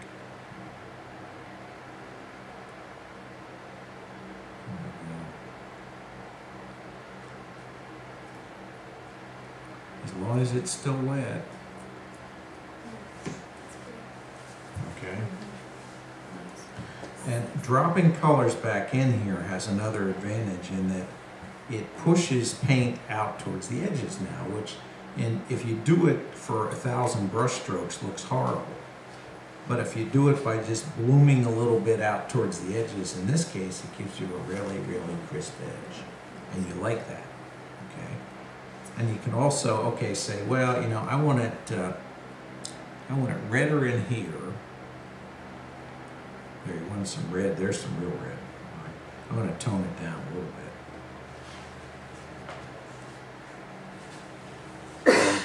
There we got some fall colors. But now, I'd say, I'm starting to get pretty pale in the middle where I, put that paint in originally. So I'm just going to go ahead back here and give it another little shot in the arm. Indian cream blue. And some permanent magenta here.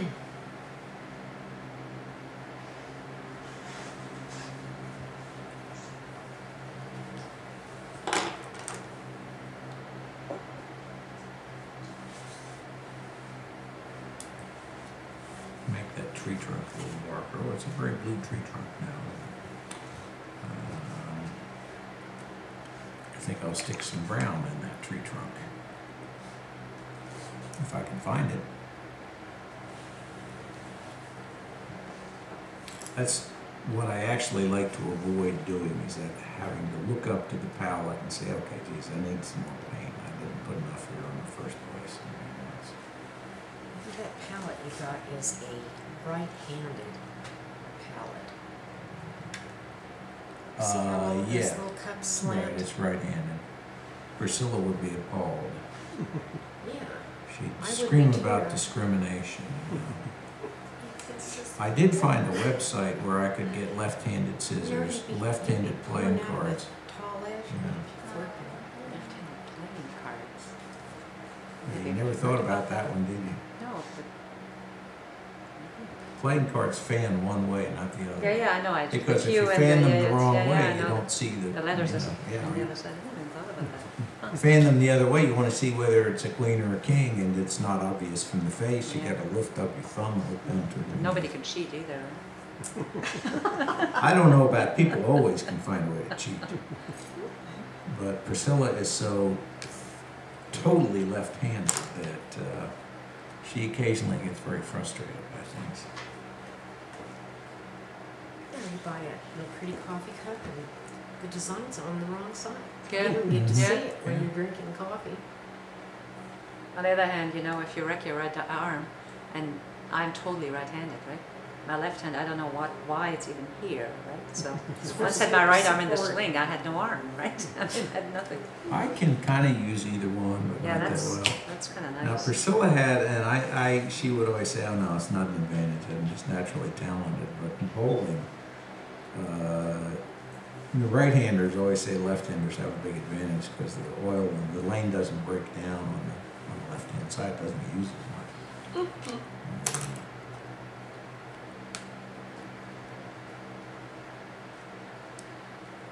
That's why she beat all the right-handed guys and everybody else. You know. She's over there listening to this, I'm sure. I'm not going to have a chance to finish this down here because it's really, we're going to need too long.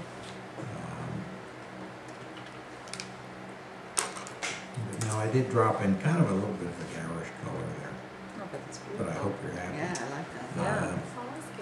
More fall color. Yeah, Right. I'll put some of those reeds in here just to give you an idea. You know, I make these things up, and the general rule of thumb is, you know, you want to make something that'll make an interesting reflection. And also, there's a rule of thumb that you're not supposed to stick your hand in wet paint. And I'm going to break that one.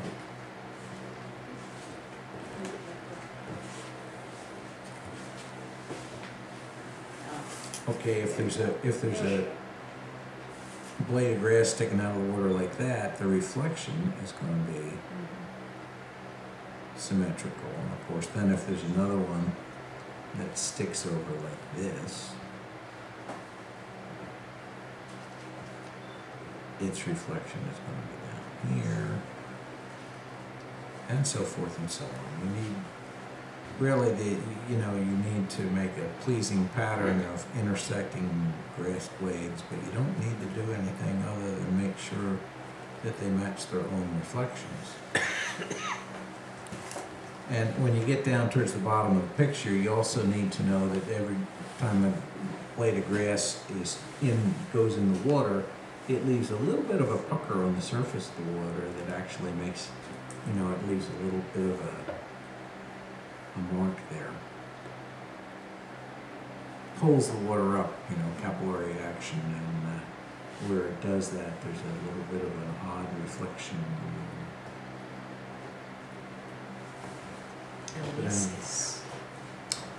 It's almost like You a could little call it a zigzag. meniscus, yes. It's almost like a little zigzag. Yeah, well, if you look at it, take a picture of some, go out there Yeah. on a foggy day and take a picture of it, you'll have a better idea what they look like. But that's about as much as I can spend on that one. We only got 10 minutes left. Does anybody want a last-minute critique of their pictures or anything? Yeah, I have a question. Okay. Thank you for sharing. that's You're good. welcome. I like that. That's good. I've got $2 in my pocket. Are you real? I will, however, let you carry away some pictures, but then you got to promise to sell them for me. So- Oh, that's right. Okay.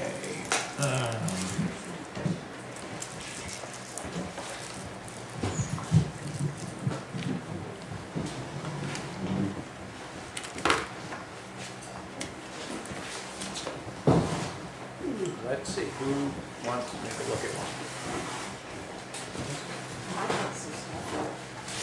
First of all, I feel like I always have to apologize for the gap in production, the printer just doesn't cut it.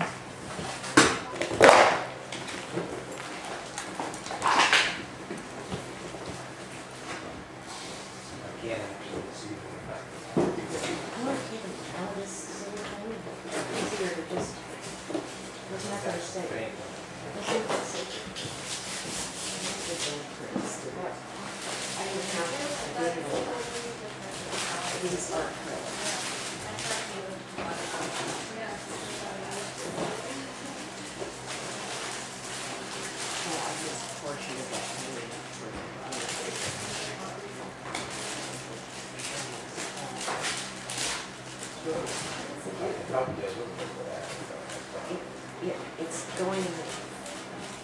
it's flattening out. It looks like it's sitting like a saucer, a dish.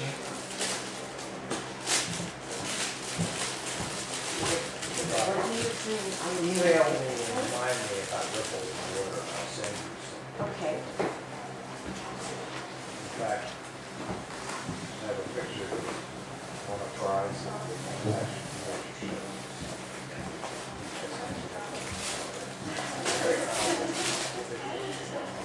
I'll send it.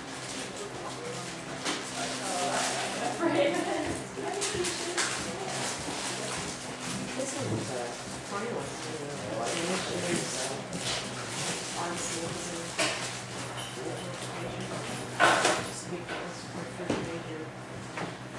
Yeah, submit to them every year, it doesn't cost that much. And the other thing is always sold.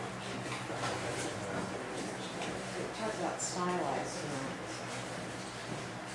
These are just a few of those that we did in the guy that I was working in collaboration.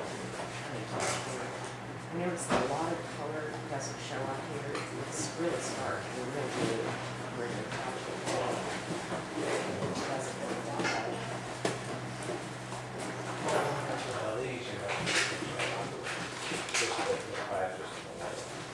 This part.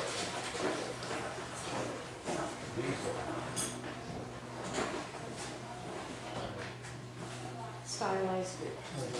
I can see pretty much your technique. This one I'm working on. Pardon me? You're not. Almost, that doesn't speak.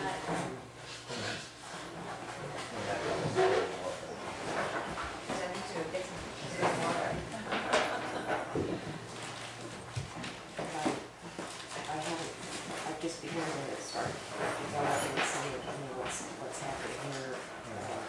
Colors I use here are green. What you might try to, when this is after all flowing water and a lot of rock, and is this from cold water, or you're just making this up? No, this pond's in my backyard. Oh, okay. All of these The water around the rocks is probably going to have a little series of breaking up it those. usually does, yeah. And that Thank will you, be true David. here too. Oh, you are? Thanks for coming. We'll be in touch.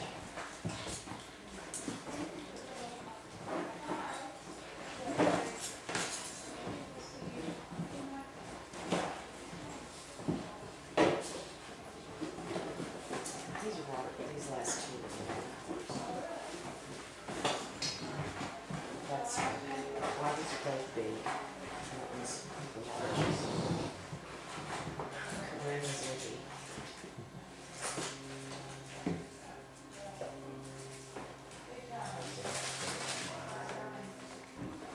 Oh, pardon me? They have similar smiles. That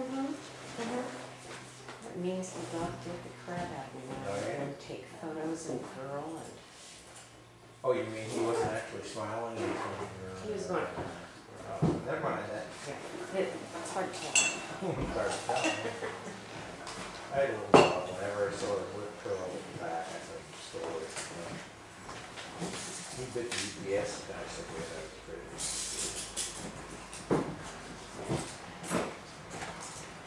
And the acrylics are generally a little more successful with watercolors. I like that. The irises came out with. This really is a true design. It's not a blue Oh, it's not so much the color. I don't worry about the color. It just came out that, there's a knack to it, and it's a little hard to explain well enough. I don't have that striking, very, They do, but again, rather than painting in quite so explicit, I usually use a lot of that. Put the stuff on it and leave it on it for a while. Gives the petals a little more. Brush, sugar. But I can't think of It it. gets in and Yeah, takes that's all an that junk out. I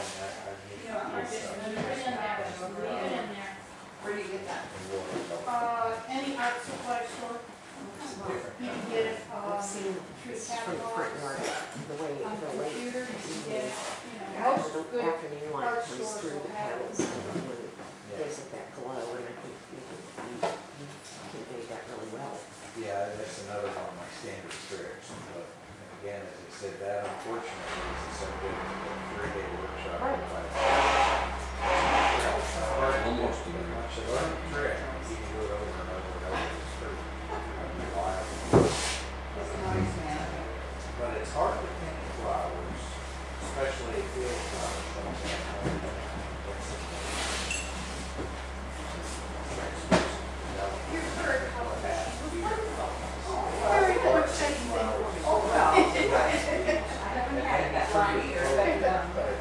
I've really enjoyed it. Light and airy. It's not, you know, it's better than if you're going to use different kinds of coffee and stuff. It's better than to have that. Because people can make a choice. It's really not that expensive. Most like 50 cents a cup, but that's it. And so Did you sit for that? part of the white and all that kind of stuff. Especially James will have that breakfast too, so it gives people a choice, a chance to say what they want.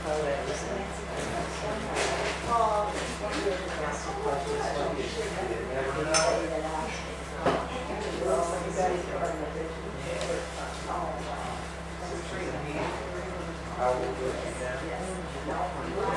What you're doing in the future. Oh, okay, thank you. Yeah, that's a whole, I don't. the mother, the biggest meaning That. flips up. That's perspective. Right. It's part of perspective. In here, it's kind of hard sometimes. It's not, But also it's part not of an the way your ellipse. reflections track on here, let me. That's the one I want to ask you about. Did you do that one? Yeah, hell. It's not finished Whatever yet. you're doing. That is dark. Actually do perspective. I've got one in Southwest Urban Magazine, it's, a teapot floating on the ocean, and my orange shell's coming out of the spout, orange cricket on the lid, and one of my lesser finches on the handle, Oh my goodness. and it's color pencil. The base was watercolor, you're the white base.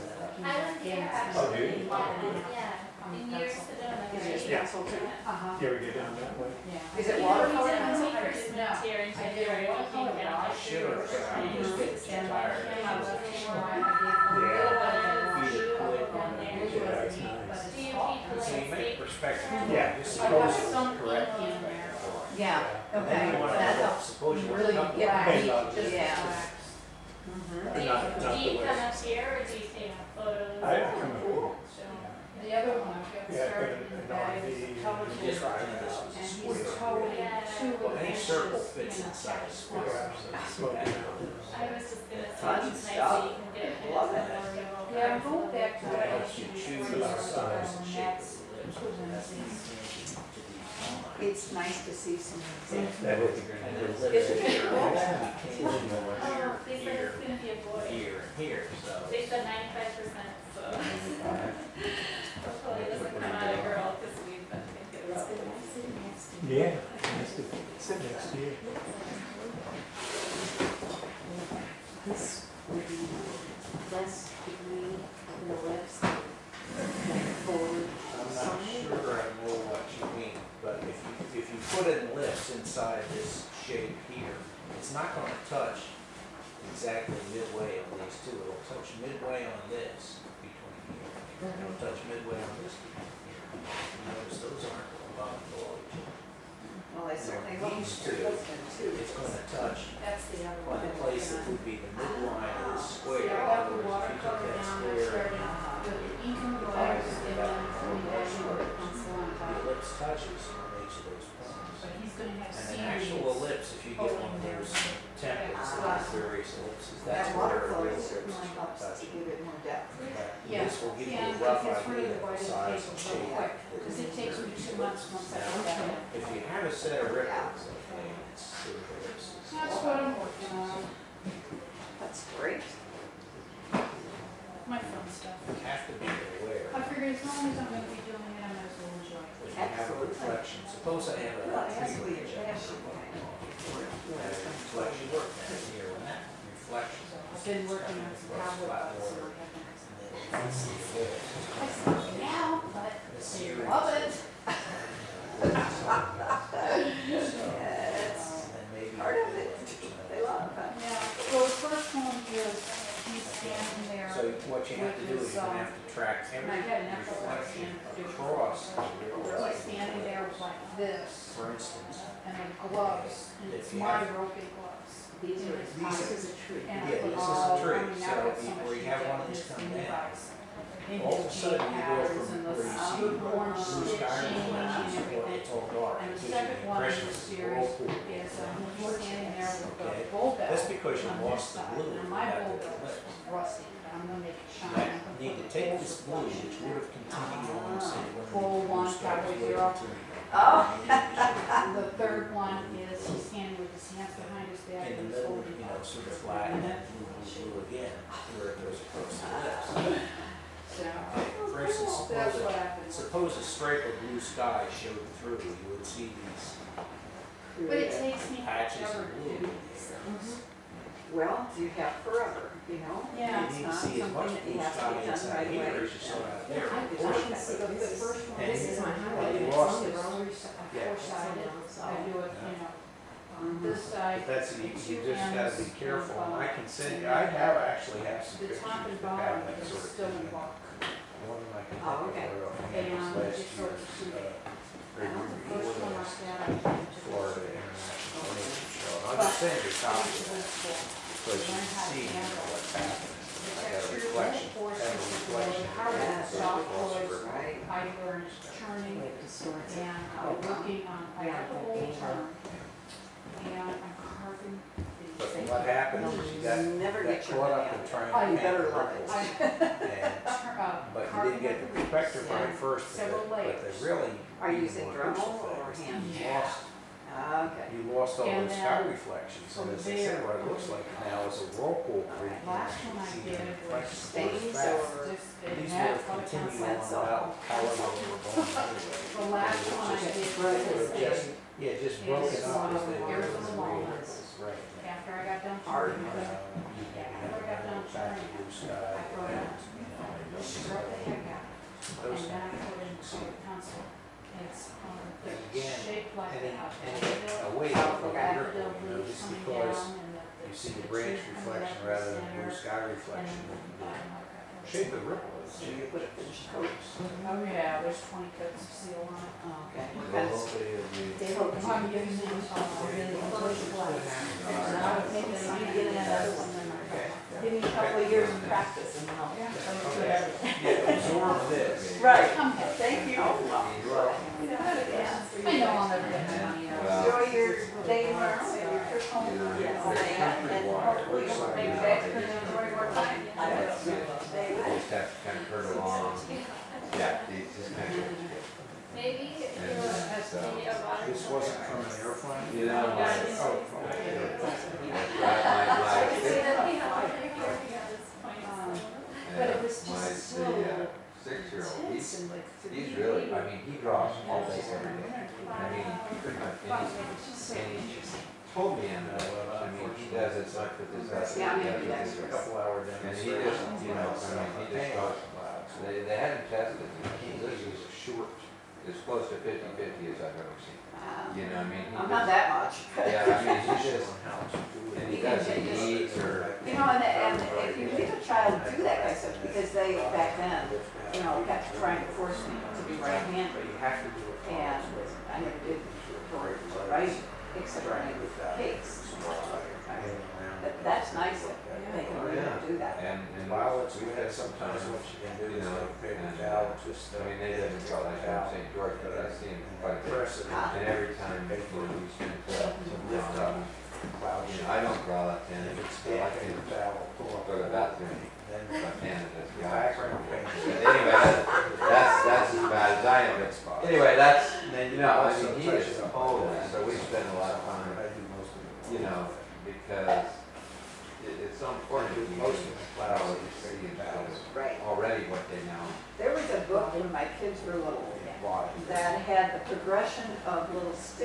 into different kinds of animals and all kinds.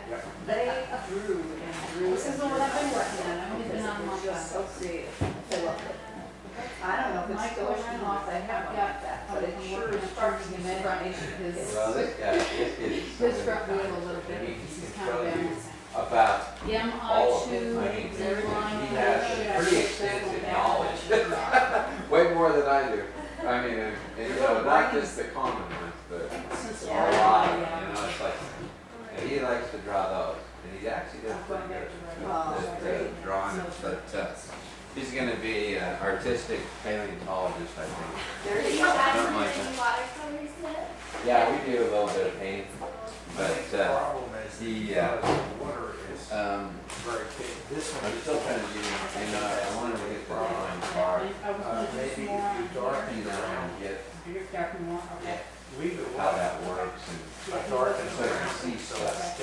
Can you help with perspective and things like that? You're pretty good, I mean, he gets that, you know, we go through. That young, that's really something. I was thinking. Well, I know, I mean, Because. they took me to like 7th grade and, It's actually you know, pretty good. I mean, that art. gives the feeling that She was a lady blonde right out of college, yeah, correct, stayed there for a few years, and I got started.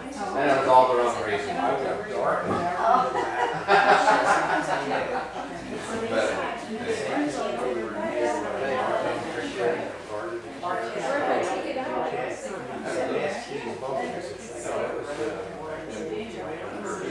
Do you use masks?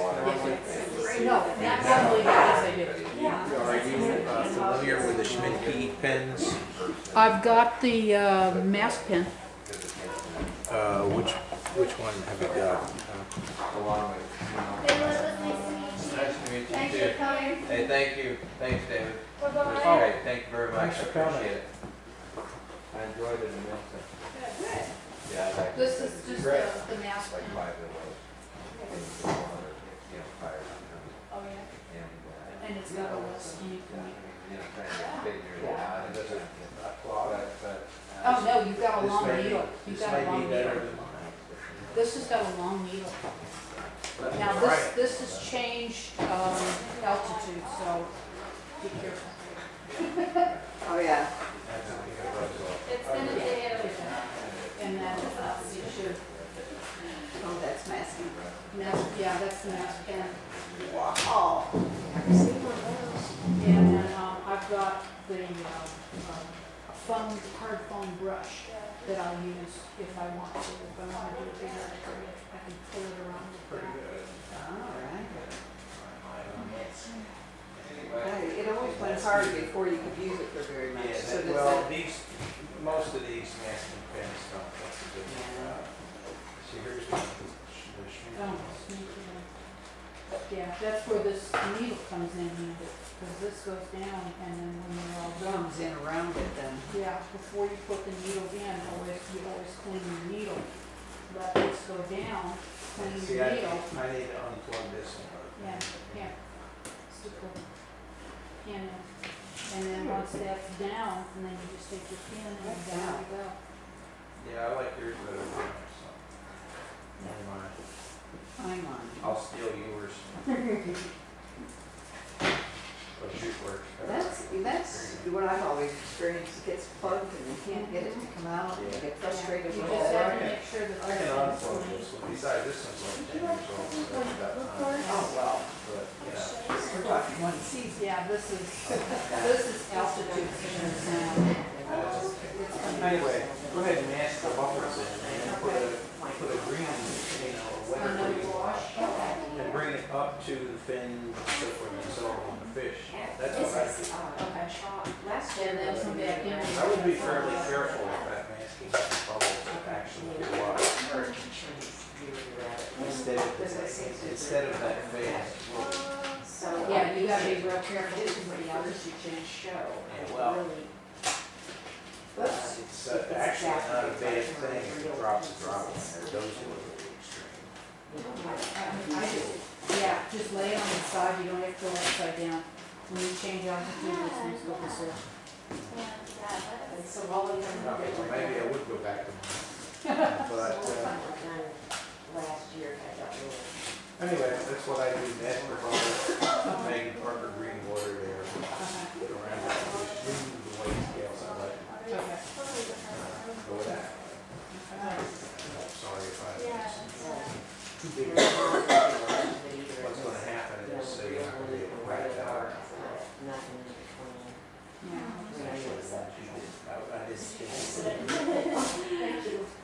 Then I unfortunately got in the spirit. Spirited all over the place. Although I suppose you can blot that road off, sort of. Yeah, just give it a And where do you live? minute, it'll dry. It's pretty good stuff. Well, I got, Thank you so much. Sure. That's great. Kidman was working on New Hills coming in November. And so Quiet. stays hard shut in Cave Creek Carefree and Phoenix and Scottsdale. What do you And mean? the whole bunch of. You're very quiet. Yes. It's not a big deal. Southwest, I don't know what's happening. So we got. I really enjoyed it. Coming in November. Yeah, they're next door, but I can do. Yeah, November's a good time to be in that area. I had a show Because once you leave it for too long. at one of the art museums there, I forget which one. So it's too big a time. And I had to pick up from that, pictures from that show in October. I mean, it was this time of year, so I didn't think it would be cool. Yeah. And it was so hot I couldn't touch my car. Phoenix is really bad. I hate it down there. It's just too hot. You could try Frankie. There's no one that does Phoenix, but at least your air is cleaner. Oh, Phoenix is dirty here. Oh, not as bad as the Central Valley. Yeah, we get. Frankie's places in the world. Yeah.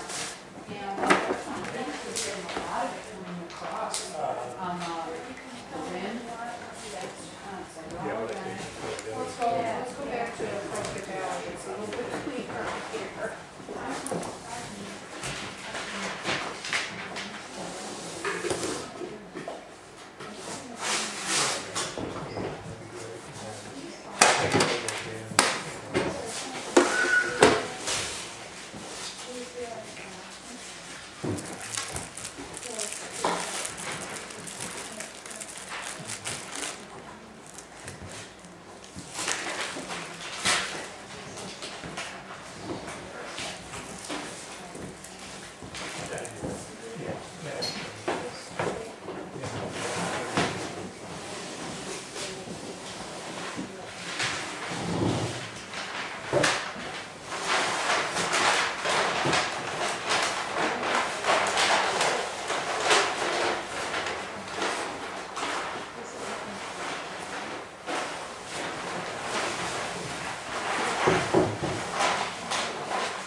Yeah, well, go ahead and answer them. I mean, anybody that has any questions, you got my email, just go ahead and email me.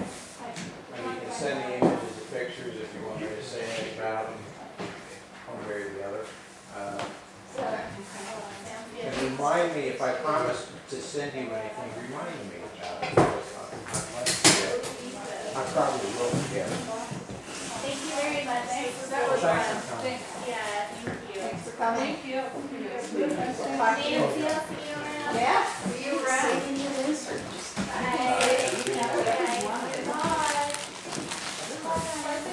Whether you want to roll anything up, you're more than welcome. So I don't keep them.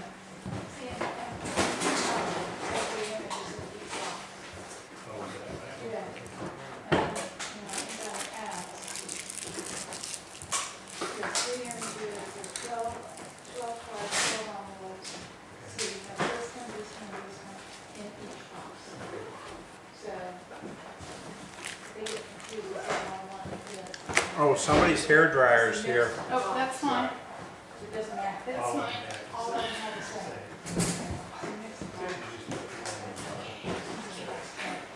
Right, so if somebody wants to open the chaos.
David, really enjoyed it. Well, you're welcome. I'm glad you came. I tell people this, I don't know how many years I've been getting watercolor magazine or artists, but when I saw your stuff, it just knocked me out. I mean, of all of the Oh, thanks. of all of the stuff I've looked at, and when I saw that your ad come in up in the back of the magazine, it had one of those, the arches. I was thrilled. Well, I'm glad you could come. Maybe I'll be able to do this again sometime. Thank you. And thank you, Nancy. Thank you. I'll see you. You're so generous and gracious. Oh, well, good. Great. Glad you enjoyed yourself. And I've been on trips with people that do not spend a nickel for, for anything, you know. Like you bring your own wine, you bring your own food, you've got space in the refrigerator. Oh, yeah. I said, yeah, it's self-catering. Self-catering, isn't it an oxymoron? I think so, yeah. Probably. Yes. Yes, I've been to those too, and I like other shops better.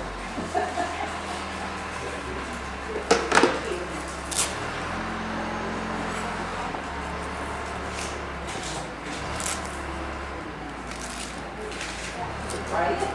Nope. Still sticky.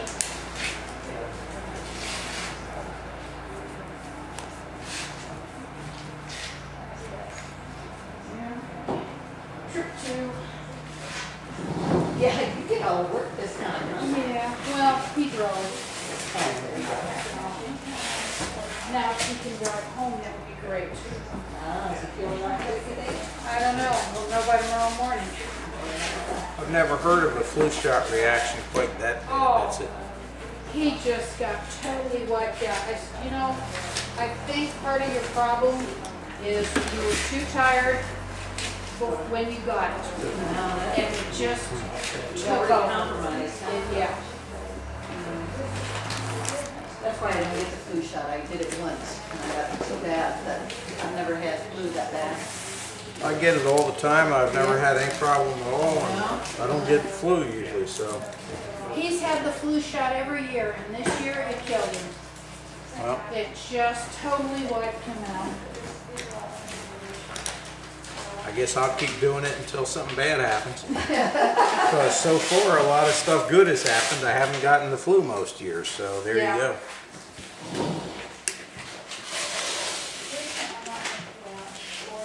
That thing about scaring the elephant away? None of them showed up, have they? It's true. Except that before I got the flu shot, the elephants were showing up every year. Oh, that's And it felt like they were sitting on my chest, so. Oh, dear. Well, then